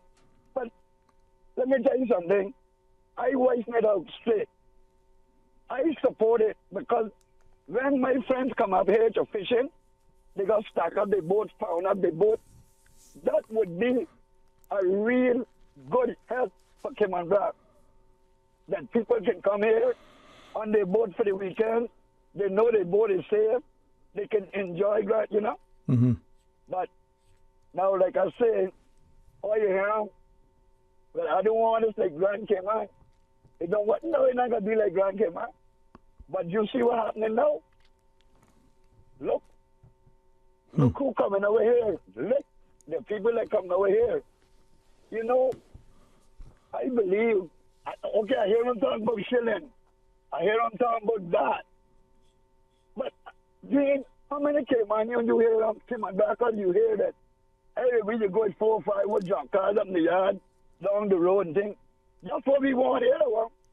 Because the show is here getting it. And if they put on the sticker, they take it off. Ain't nobody not enforcing it. You know? Mm-hmm. But it look like that's what the Cayman Brackers want. We don't want somebody that come and build a nice marina or fix up the infrastructure, the power and light, so it's not going on all the time. A hurricane come, it will be with that. No, it looks like we want people come in that disrespect us, go their old cars anyway they broke down. And look at that. Look at that we want Cayman Brac. Mm-hmm. And all I can say to the Caymanian people, when I try to talk to the children, teach them to have respect for the elders. Teach them to have respect for anybody. Right? But don't make people walk over here. Mm-hmm. But like I say, my friend, Cousin George, they came here and they do what the Romans do. Disrespecting the Caymanian because they see the Caymanian doing it. And if the Caymanian do hire no Caymanian, what? So tell me something, Dwayne. Mm-hmm. If I own a shop I'm business, right? Good. I got 3 or 4 boats.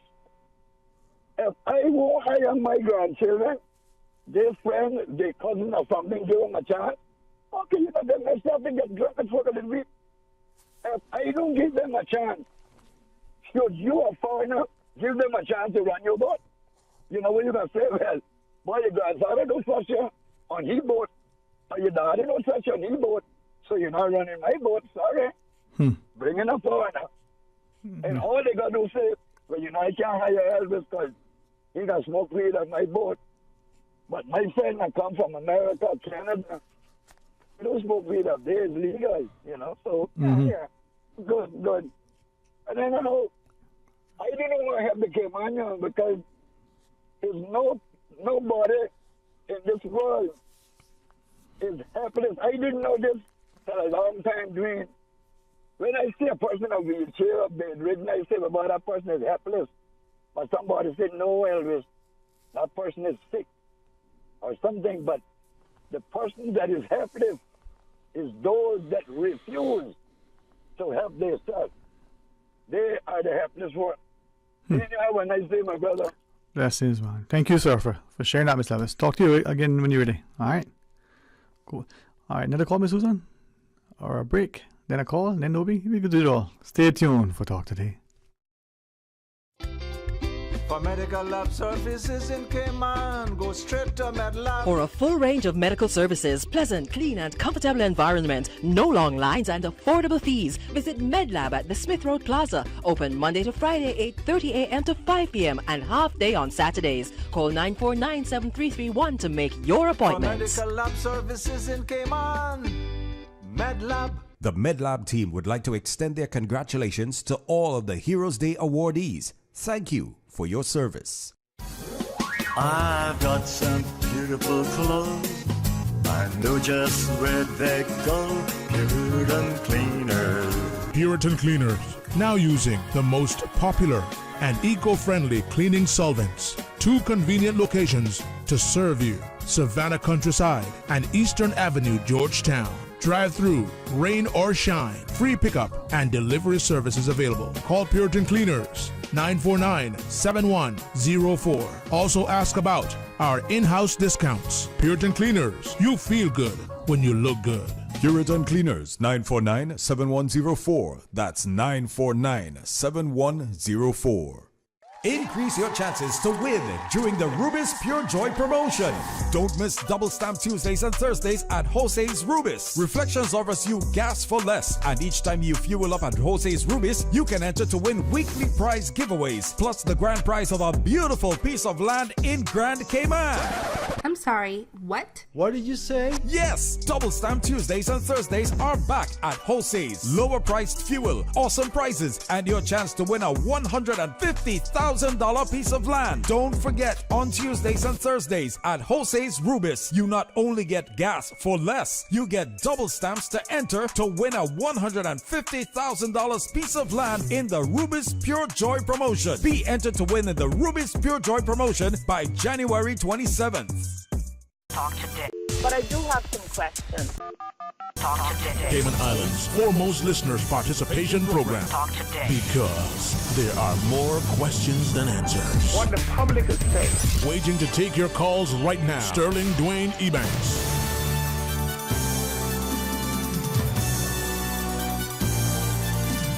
Hey, good afternoon. Welcome. Thanks for joining us. And I commend the entrepreneurs and the small business owners in our country. And if you would allow me to say it publicly, not just happen to you and happy birthday, but Nobi, thanks for coming over, man. How are you? I'm okay, man. How are you?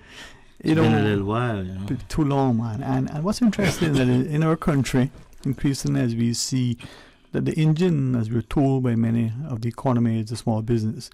And as a business owner, sometimes you have to do everything. There's no HR to apply to for vacation. There's no day off. You need to do it all. And that's what drives the economy. But it's good. It's good. Hopefully, in the reward, it's not just financial. It's something fulfilling as well. So I commend you and all of the business owners, and especially you for that, that penchant you have for the environment, but for that championing of your district, man. It brings pride to the country. I try a thing. Try that. I think I know that name. Try that thing, huh? So, I had the good fortune recently to make a little jaunt, to your district. I got beautiful. Every time I get pretty, man. Nice place. Reminds me of Barclays in the day. I saw Charles, the killer Whitaker, make a post the other day saying, the best place is West Bay. So, I didn't say it wasn't, I didn't say it looks good. The sunrise, the sunset, everything's better in West Bay. So I didn't comment because I have a lot of respect for him. Yeah, you didn't want to agree with him, eh? Because a fellow this morning said to us, he said, West Bay is the best Bay. West Bay, the best Bay. I think, I'm glad that that's getting on. But just a couple of mornings ago, my first time renting a bike, some bikes was about 2 weeks ago, and I drove like early in the morning all the way to West Bay. Mm-hmm. I was really, honestly, it is very. Thanks for the wake-up call, by the way. Yeah, seriously. So, Yes. Right? But it's beautiful, huh? Yeah, it is, man. It's beautiful, but I'm always up early, so And I'm saying that as I laugh with you, to invite the people who are here to do two things: genuinely enjoy the country. Whether you get to do as I did today, take an early walk. The weather now is spectacular. A bit cold, but it's still nice. Irrespective of which island you're on or which district, if you're on Grand Cayman, to see the new. But secondly, as just the public, especially if there are other people on the road and you're in a vehicle, whether you'd allow me to say whether that's a bicycle or a motorbike or a car or whatever, slow down, be sensible, be considerate, be cautious. It doesn't mean that you're deliberate and malicious, but if you're not attentive, you can't unring the bell. Something happens, right? But it impacts the enjoyment of people riding or walking or driving. Yeah, if you know. Well, just the other morning, I saw someone being really, I think it was irresponsible. Yeah. And in one of the zones in East End, and Yeah. they were going very, very fast. I mean, very, very fast. Yeah. Back and forth. I ride these routes every day. Mhm. Some people mightn't want to see cyclists in there, but if you start riding and appreciating nature like we do, and like Yeah. my guests do, you would understand that, just take your time, cross. Yeah. That's it. Because you might just hit somebody. You think you're in control, but might not be. Yeah. And then that'll be like a change to your life and someone else's life, right? Thank you for sharing. Yeah. And that's the thing. And that can't be undone. Can't be undone. And it's, if you're not the cyclist or the walker, runner, jogger, whatever, you probably don't appreciate how it may feel when there's another vehicle either oncoming or coming from behind. Yeah. And so as we appeal to people, just a little bit of sense. As we go to the call, today is what, Tuesday, is it already? Yeah. So the 2 weeks over the sort of the Christmas break and last week up until last evening, I'm on a road. There is a posted speed limit, and I'm driving that. The car behind me is not only blowing its horn, it's overtaking me. I'm on another road, a highly developed, older neighborhood. The road winds and twists and turns. Same thing. Not going slow, not going fast. Another car doing the same thing and overtakes. I thought, wow, you're going the speed limit. Yeah. But one of the things that we're having a problem with, and I don't know if the NRA could assist with that, or if people who are renting cars could assist with that, is that a lot of guests are thinking that the speed limits are kilometers or whatever they have in their car, right? Yeah. So they go by that speed, and that, especially us going to East End, I have to take hit cars sometimes too, but the road is like 2 lanes. In some places you can't overtake, and when you got one person or 2 people going 25 miles an hour in a 50-mile zone, fair enough. That's dangerous as well. Yeah. I mean, that's crazy. You take me forever to get to East End. Yeah. And vice and it just like something is wrong with that respect. And we have a lot of visitors, and most of them are telling me they're not aware of the speed limit. They think the speed limit is kilometers and not miles per hour. All right, let's take a call before we go to the news. Hey, good afternoon. Welcome. Thanks for calling. Oh, I guess you better go to the news first. You want us to go to... Yeah, Ms. Susan reminds me about two... Let's get started and we can continue. Well, you've given us, I'll say Happy New Year to both of you, and happy birthday to Nobi, a lovely person. He is indeed, yes. Thank you very much. Thank you very much. Okay, Sterling has given some advice today about complaining versus expressing, acknowledging versus addressing. And so I wanted to speak on those 2 pieces of advice. Mm-hmm. How many more minutes do I have? You keep talking. Ms. Susan will tell me, and then we'll continue talking. It's about sharing, right? Dialogue. I was not able to listen with undivided attention yesterday. Can you remember if the regular caller who calls in about litter and things are reality in Cayman that are annoying, can you remember if she asked when tickets are going to be issued for insufficient garbage cans and covers not being available at individual homes and apartments?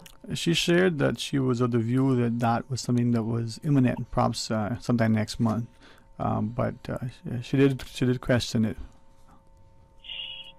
For next month? Yeah, but I have not been able to. I didn't take any effort just yet to confirm if and to what extent that is the scenario. Well, that was not only needed last year, that was needed the year before that and the year before that. So I hope it's more eminent, and that complaining and expressing helps that to happen sooner than later. Mm-hmm. And you know where I would like it to start? At the entrance to the government administration building parking lot. That is a disgrace. And it looks, as much as it might sound that we're complaining and expressing ourselves, that's not the answer. It's going to take more than that to see things go back to basics in our island. Why can't we be the clean island? We might no longer be the island that time forgot, but that doesn't mean that we can't still be a clean island. And I'm really upset about it. But it speaks, and I'm glad that we express it publicly, because if we allow certain things to become the norm, things that we didn't think, then that is eventually becomes what is accepted, right? It's already accepted as far as I can see. And you said that you're not sick, but I am sick of it. I am sick. It has made me sick. Because our island has gone from us right in front of our eyes. Okay. Now you were asking about the time. Do you want us to call you back if you want more to contribute, or you want to share? Hold on. You hold on? Hold on. I've held this long. I'll continue holding. What's that song? Hold on. Okay. We're going to sing that song for Novi, Miss Susan. All right. After the break, we're going to celebrate. Stay tuned for Talk Today. Today's biggest news. Radio Cayman. Your voice, your choice. Local, regional, international. This is Headlines from Radio Cayman's newsroom. Today's biggest news. With your latest headlines, I'm Felicia Rankin-Solins. 15-year-old Brianna Elizabeth Ebanks, who was reported missing on Friday, January 13th, has been located and returned home. She appears to be in good health. In international news, climate campaigner Greta Thunberg has been detained by police at a protest outside a western German village. She had been protesting with activists seeking to stop an abandoned village from being demolished for the expansion of a coal mine. Police told the BBC Ms. Thunberg was not arrested and would be released after they checked her ID. A trial into a tweet by Elon Musk alleging that he would take Tesla private in a $72 billion buyout is set to begin on Tuesday. Mr. Musk is being sued by Tesla shareholders who say that he manipulated the share price of the company. In 2018, he tweeted that he had funding secured to take the carmaker private. However, the funding was not secured and Tesla was not taken private. Shareholders argued that they lost billions of dollars due to the tweet after the share price plummeted. The Tesla CEO, however, argued that he believed he had secured funding from Saudi Arabia's investment fund and did not commit securities fraud. These are your headlines. I'm Felicia Rankin-Solins. For the latest in news and information, Follow Radio Cayman on social media, Facebook, Instagram, Twitter. Download the Radio Cayman app or log on to our website, radiocayman.gov.ky. Talk today. But I do have some questions. Talk today. Cayman Islands' foremost listeners' participation program. Talk today. Because there are more questions than answers. What the public is saying. Waiting to take your calls right now. Sterling Dwayne Ebanks. Good afternoon. Welcome back. Thanks for joining us. Thanks to Nobi for coming in, on his birthday. Let's see what Susan has. But we do have our caller on. And thank you very much for your patience, caller. Thank you for staying on during the news break. And thanks for sharing with us. Yes, thank you. I'm going to share with you another length of patience that I have exercised at this time. The director of DH came on your program, somebody's program, and said that when the expiration date becomes due for a derelict vehicle, they cannot always get to that derelict vehicle on that expiration date. Mm-hmm. But give us time. We will be there to move the vehicle. Mm-hmm. And isn't it something that says a promise is good to a fool? How did you promise nothing to comfort a fool, no? A comfort to a fool. And I went as a fool and accepted that comfort. I said, okay, October 15th. Let me be patient since he asked for it. Mm-hmm. And until this day, January 17th of a new year, that piece of derelict vehicle is still there. That should have been moved from October 15th. Mm-hmm. So and it's worse now than it was October 15th because the sticker that was on the windshield of the car. The windshield has been removed now. More has been taken off of the derelict vehicle than even on the date of October 15th. Now, they have already given them 1 or 2 months to remove the vehicle. October 15th, when the vehicle wasn't moved, more was dropped from the vehicle. So the sticker is not even there. So does that mean they have to begin all over again? Well, two things, right? I mean, I can understand the frustrations of you and the public, perhaps even the logistical and resource challenges of DEH. So two things. One, what is it they say? A squeaky wheel against the oil, right? So maybe... I didn't understand what you just said. I was saying that perhaps, if you now would, A, call DEH and say, hey, that vehicle is still there, and B, if you so choose now, publicly say, listen, the vehicle is located, here, here, and here, and there. Give the location of the vehicle. Maybe that'll jog people's memory because they may be inundated with so many. Let me go into my last point. I'm not taking any comfort from you today. I'm sorry.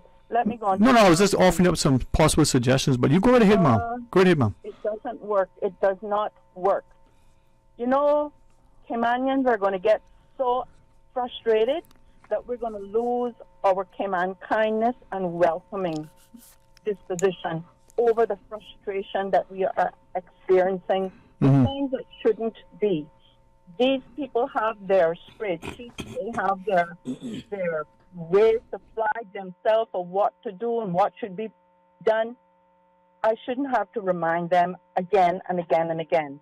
And my last point is the bulk recyclable dumpsters in our supermarket parking lots. Our supermarkets have people maintaining the parking lots. Our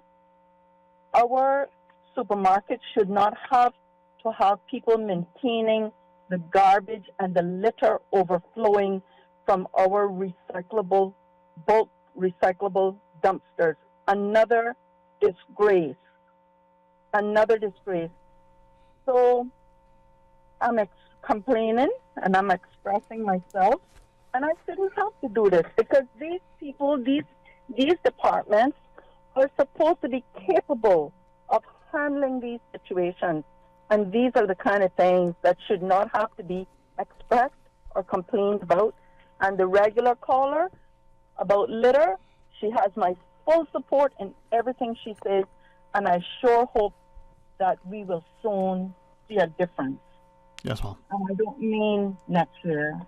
No, I mean this month. No. This month, before February. Right. Before Valentine's. Thank you for listening. Thank you, too, for sharing that, and thank you.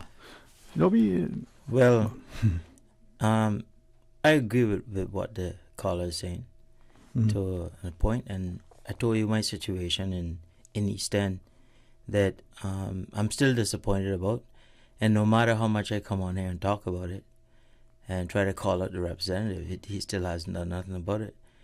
There was a dumpster spot where people could put their dump or leaves, like what I would take from my yard, and other stuff. People have been putting, like, it looked like construction materials there, and it piled up. So, but it was a place where it was like sort of a satellite dump, and then they would come and pick it up, and then all of a sudden, like this lady's saying, Department of Environment didn't pick it up. They weren't picking it up, and it just started to overflow. So what has happened, let me just explain, is that the representative now has decided that he's not going to put any dumpsters there. There's no dumpsters in the places that they were. Yeah. So what are people doing? What do you think they're doing? Yeah. And I ride East End almost every day. They're putting all the garbage, dumping it all over the place. By the blowholes, a gentleman just had to go and get a big backhoe and try to block the road because they've dumped there. So what I'm saying is, we're trying to find solutions to problems, right? And people trying to make suggestions, and the Department of Environment saying, "Oh, we're not going to put any dumpsters there. That's a solution." How is that the solution? Right? People are not going to be responsible like that. And just to clarify, because when I brought it up to some of the people who are associated with representative, they made a point that they weren't gonna put a dumpster in the district to satisfy me for my dump and my uncle because he was a past representative. But I just let you know, I have a gardening service that picks up all my stuff, so I don't dump it there anymore. I have to pay that. I know a lot of people in East End cannot do that. Mm-hmm. That's the unfair part for the people in the district of East End. Yeah. But this is the case. Or any other district that isn't near a dump. All right. I hear you. Maybe I'll come back to it. But let's take some of these calls. Nobody sits with us, man. Let's go to the phones. Hey, welcome. Good afternoon. Thanks for calling. Yeah. Good afternoon, Dwayne. Good afternoon to Nobi. Happy New Year to you guys. Good afternoon. Happy New Year. Good afternoon. I want to agree with those last callers, including Nobi. I mean, I don't know what we're going to do. It is so sad. And a lot of these people that are taking up these jobs that say they can do the job, if they're not capable of doing the job, they need to stop being stumbling blocks and getting in the way of people that are willing to do the jobs. Mm-hmm. I mean, we got them all over the place. I mean, like you said, DH, they got them there. You got some hard workers there, and then you got some of them that looks like they don't really care. Oh well.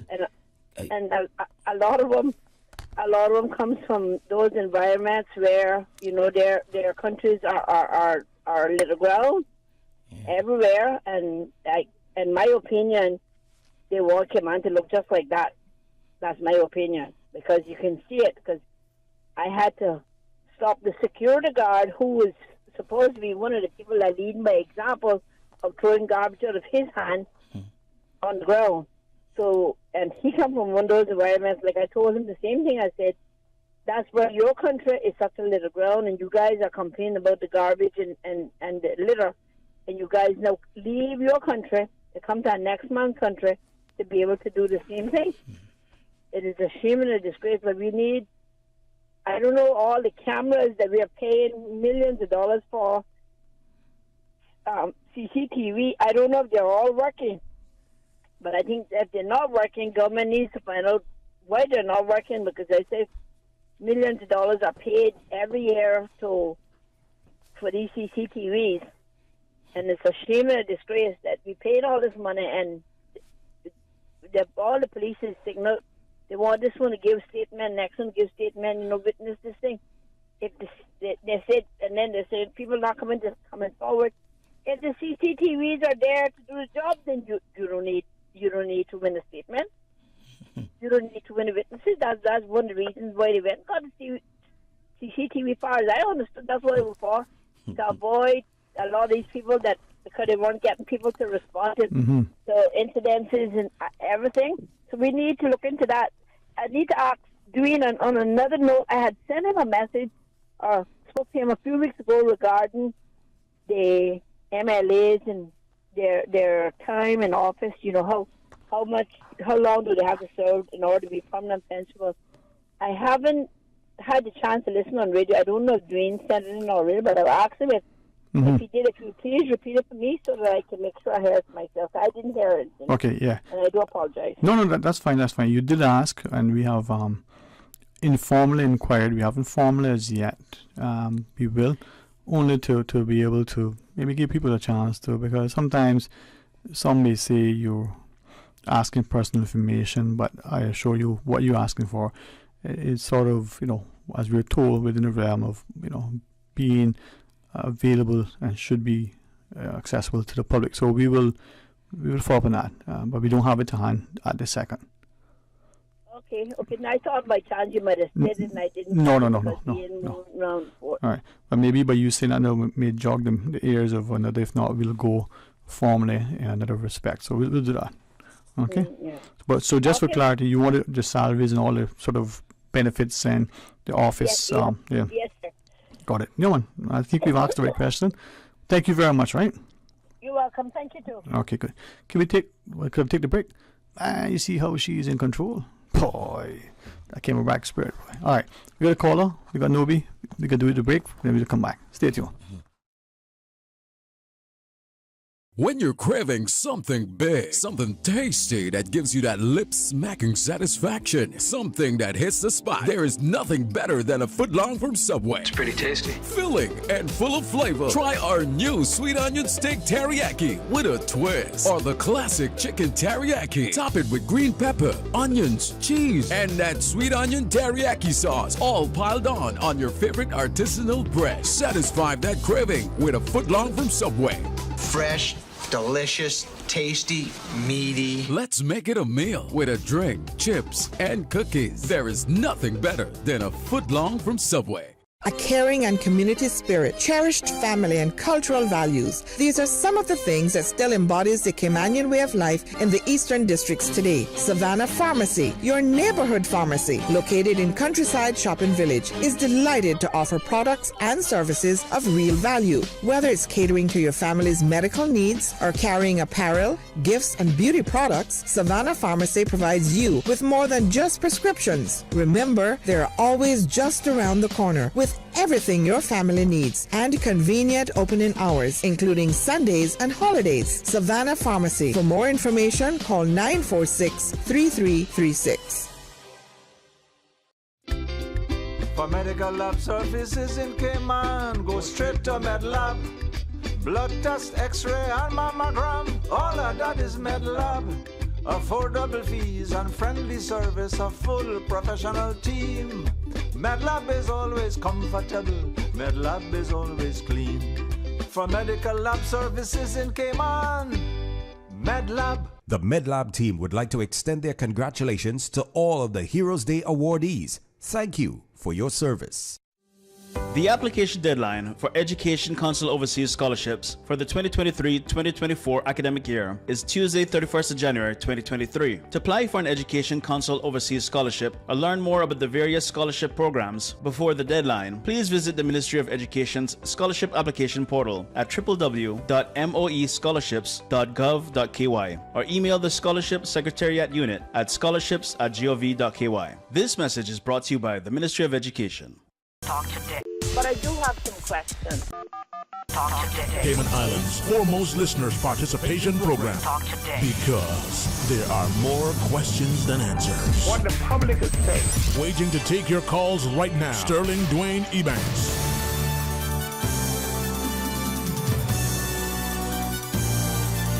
Hey, good afternoon. Welcome back. And thanks for us. And thanks to Nobi for just taking a little time out of his day. Very busy, hectic day just to celebrate with us. But we got one more call. Welcome, good afternoon. Thanks for calling. Hey, good afternoon, Sterling. How are you? Mr. Barker, how you doing, man? Number 2, you say, right? No. I can't hold that title, man. I got to be a little older to hold that title. I'll stick to the bottle, man. All right. I thought you were going to say. But thank you for calling with us, man. Yeah, man.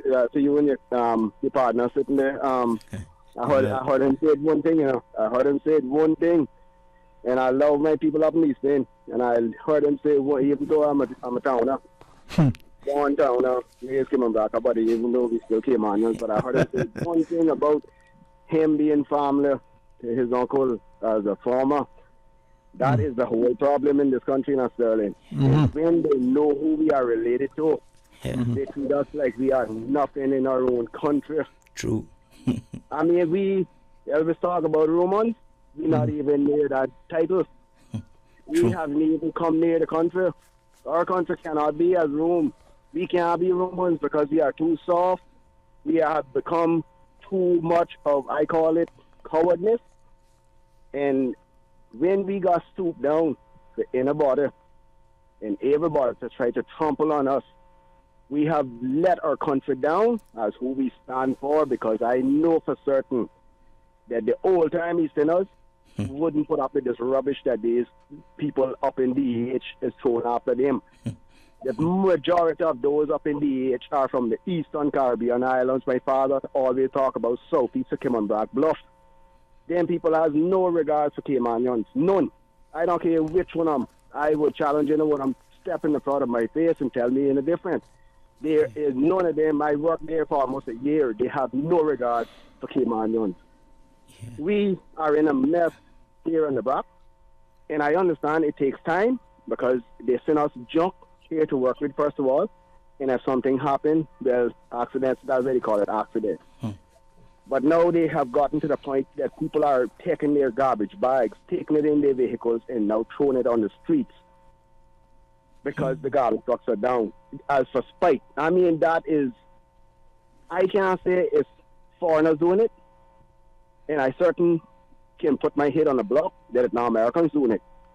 I don't know if it's Caymanians doing it, but if it's the Caymanians that doing it here in the Brock, as Cayman Brockers, they should be ashamed of themselves because they have to get out there and they have to clean the roads. So it's telling me it's not them. It's telling me it's some other nationality doing it.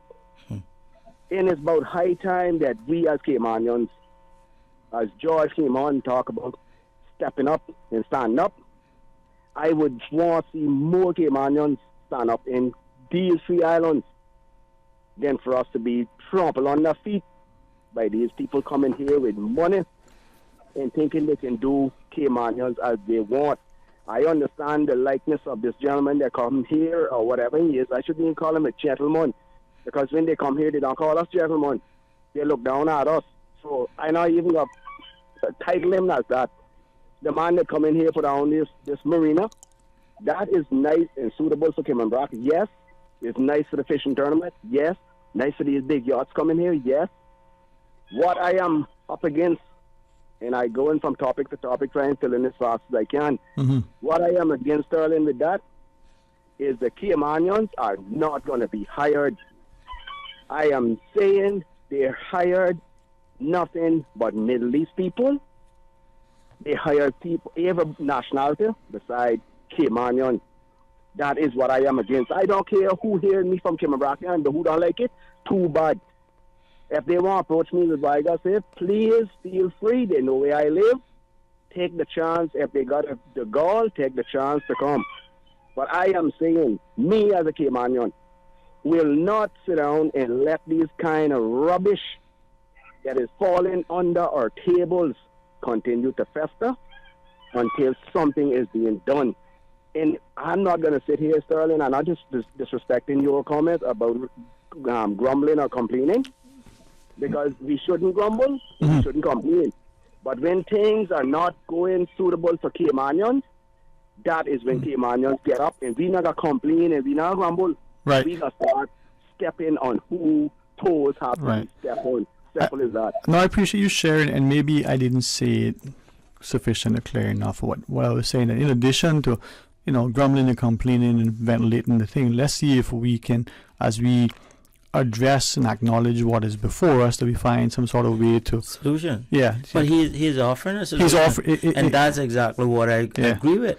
Right? Yeah. You can't have multi-million-dollar companies or investors coming into the island, and then the majority of people working in the businesses are not Caymanians. Who's benefiting? And we have an unemployment issue. Yeah. So you, if I might say, Mr. Butlerman, can I say it that way? Yeah, go ahead. When you call, you highlight the perspective as you see it. You acknowledge the issue. You try to offer up something that could help to, at least, if not bring clarity, maybe bring solutions, right? So you are right.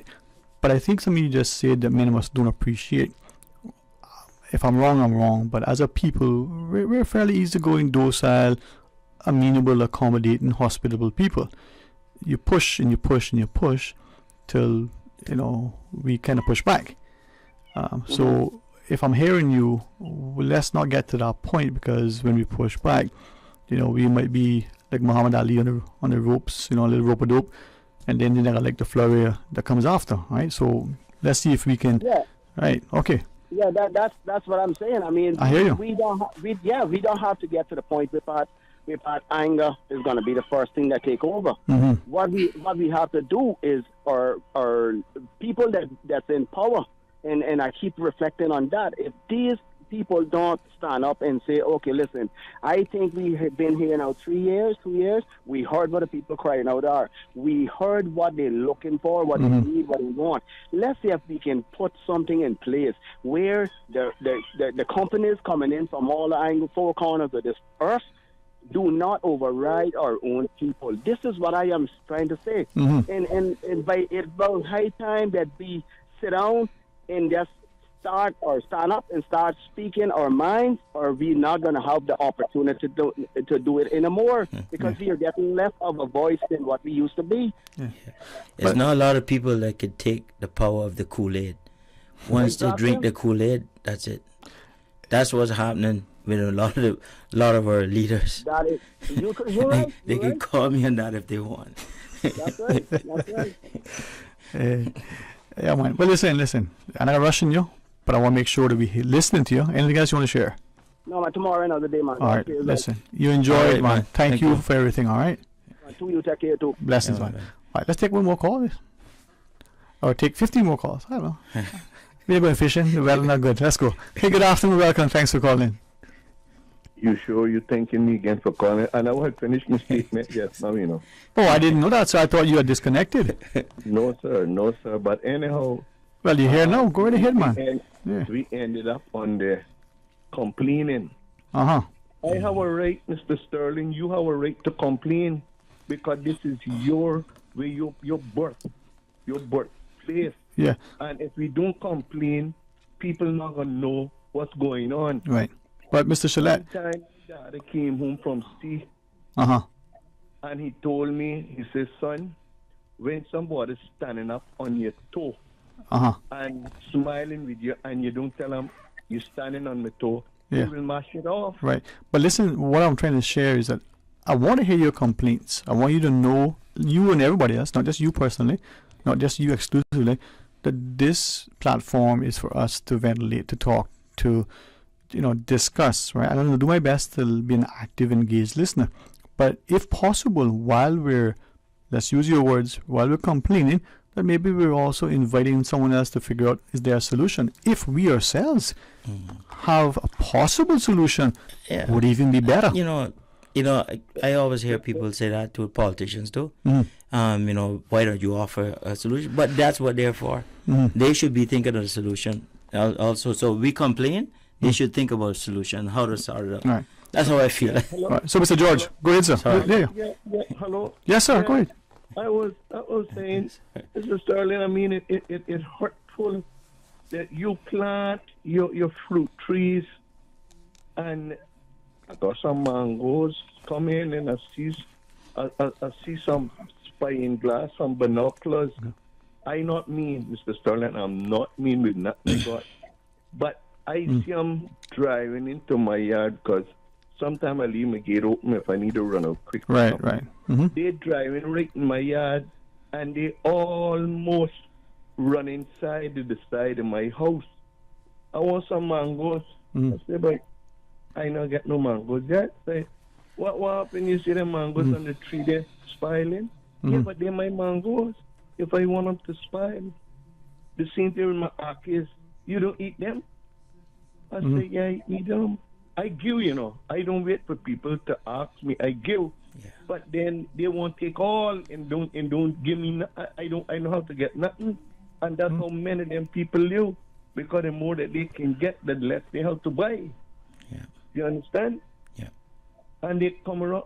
I had some peppers a few months back, and I never had no rest. The people pass and see them, and some places that I've been. Very close to here, they put up high walls, high walls that nobody can see the inside of their yard, what they got. Because I don't know, that's the only place that I see that you can drive in people's yard and just demand what you want. Yeah. So if I don't complain, how are we going to know what's going on? Yeah. Other parts of the world, you can't come in the yard, But these people are very brave. So I don't know. I don't know when this will all end, because when I was growing up, you asked me that question before. Right. You had to ask, but asking no more. And I tell you, a few days ago, I said this. I see people riding on bicycles, but they wait till around 9:30, 10 o'clock when they see they think the people going to work. They see people going to work, and then they spy and see what they got that they can take out of their yard. Many of these people are not working. The immigration need to put something in place that makes sure that the people that get work permits got work. And if they don't have no work, I'm sorry. What are you doing here? How are you living? Mm-hmm. You know, it's a pain to the Yes, sir. to the Caymanian people, the elderly people, the young people are stressed out. Plenty of young people stressed out. Very smart people come out of school, nothing to do, and then somebody can come from Timbuktu and get a job, come off the plane and go to work in the morning. It hurtful. Cayman, Cayman is blessed. Cayman is blessed.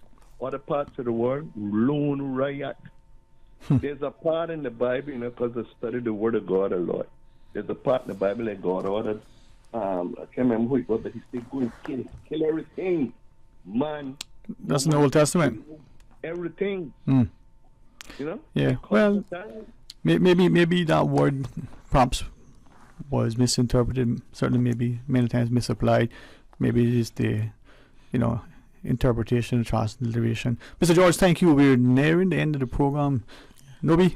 Yeah, well, I just had to comment on what he is saying there, and to let people know that I'm in no way looking at any nationality about doing all this kind of stuff, because I don't know who it is. But I can tell you that just recently I had some nice yellow coconuts in my yard. Really nice, but they don't grow that big as a little small tree. And I had some guests with my Airbnb, and I took them around, and I said, let me show you these nice yellow coconuts. Maybe I'll make it taste. And I went and I was looking, I'm like, Jesus, where's this? Someone, trust me, right? They took everything. They didn't leave anything. They took everything. Now, I don't know who it was. Yeah. But I like to say to that guy, the next time you come back, you're in problems. Honestly. Yeah. But why it happened is because I really took my dogs, and I've been, because of people saying the dogs are out, and I've locked them up. So how do you protect ourselves from people coming into your yard, removing your items, and doing stuff like that? Yeah. There has to be some sort of protection. I mean, we can't get guns, right? They say shoot people. So, what are we gonna do? But people understand your laughter. I can assure you that this is a huge problem, because I've seen this around our way. So what's interesting though, as I listen to you, the callers, a number of listeners are messaging and acknowledging what's being said, from the litter, from the people who live in rental accommodations, to the behaviors, to people coming in the yard. Just to drive in where you live and go in the yard and help themselves to the coconut trees and whatever the fruit. Yeah. One person said, not only they come into those things, but they've lost ornamentals, from orchids to other things, taken away gravel and blocks. This listener said, I had 6, and I made sure to, he saw me hold the phone away to make sure I saw the number correctly. It wasn't a 5, it was a 6. 5 8-inch cement blocks just stacked up, and they're gone. Now, this person smiled face saying they didn't walk away by themselves, right? So I exchanged with them. I'm wondering what is happening. So to issues of litter, this wonderful lady says, I wonder if any of these, millionaires and these investors ever listen to the talk shows, this one in particular. My question though is, what are we doing as a country, again the voters in particular, and asking for accountability, insisting that we have an audience with the people we have elected to represent us, who are probably oftentimes, according to this listener, summoned by the private sector, by the lobbyist group. Summoned. Now, and that's true. Yeah. So yeah, my friend. So there's one thing I wanted to say, when the gentleman was talking about these businesses and employment, is just recently again, it looks like the government is employing a lot of the people who are unemployed, and they're cleaning the roadways and stuff. And in terms of solution, as we say, we should be offering some solution. I've always been of the opinion, I don't know if you call us speaking about it here, that every district should have their group of people within their district doing the cleaning of their own district.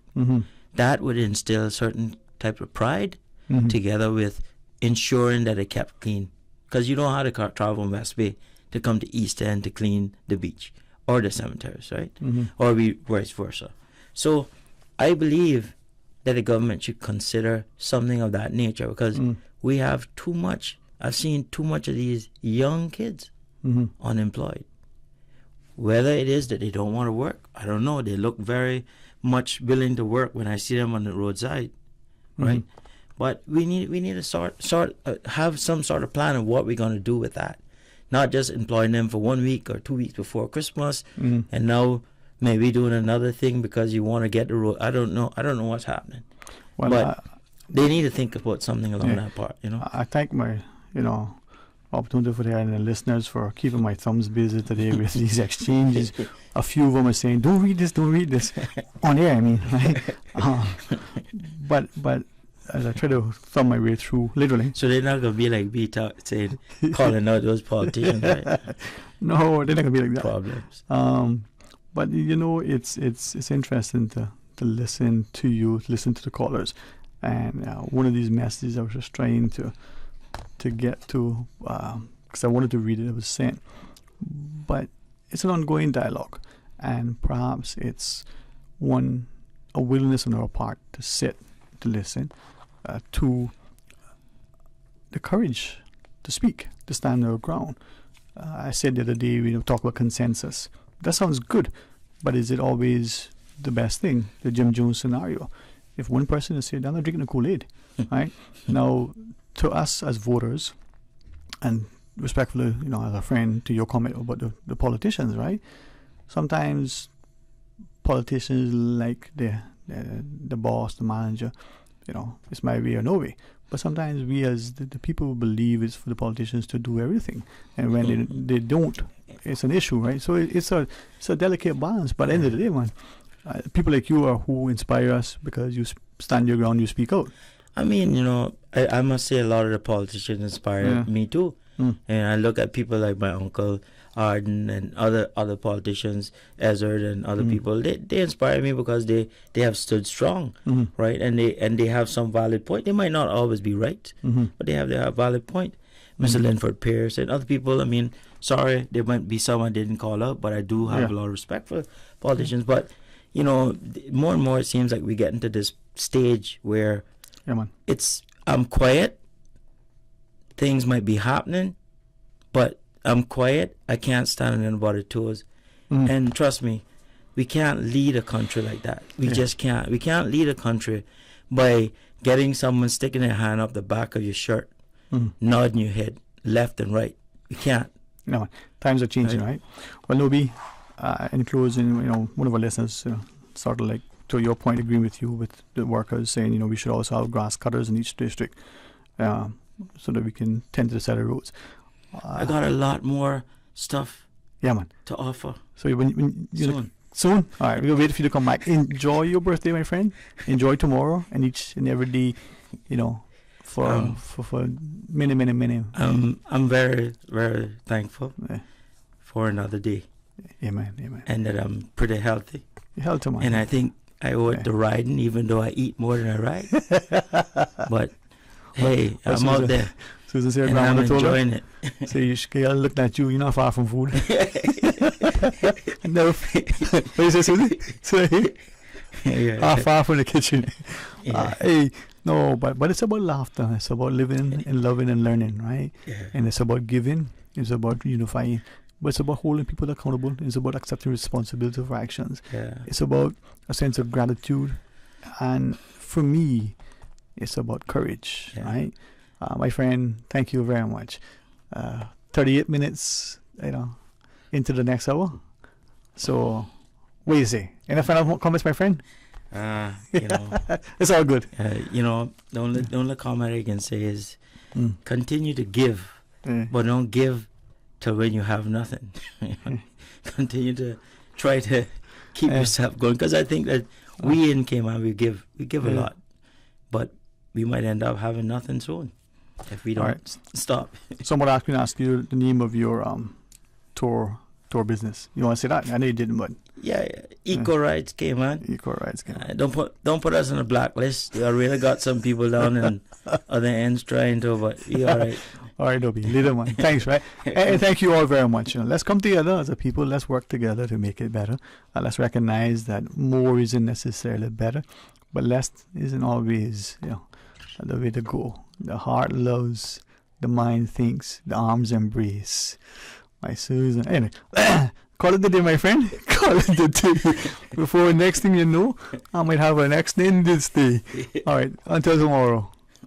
Let's be of good cheer. Talk Today is brought to you by Subway, open 24 hours in Countryside, Anderson Square in Georgetown, and Centennial Towers in West Bay. And by the Ministry of District Administration, Tourism and Transport. Explore your history, explore your land, explore your sister islands. MedLab in Smith Road Plaza, your complete medical laboratory solution. Call 949-7331. And Savannah Pharmacy in Countryside Shopping Village, convenient opening hours including Sundays and holidays.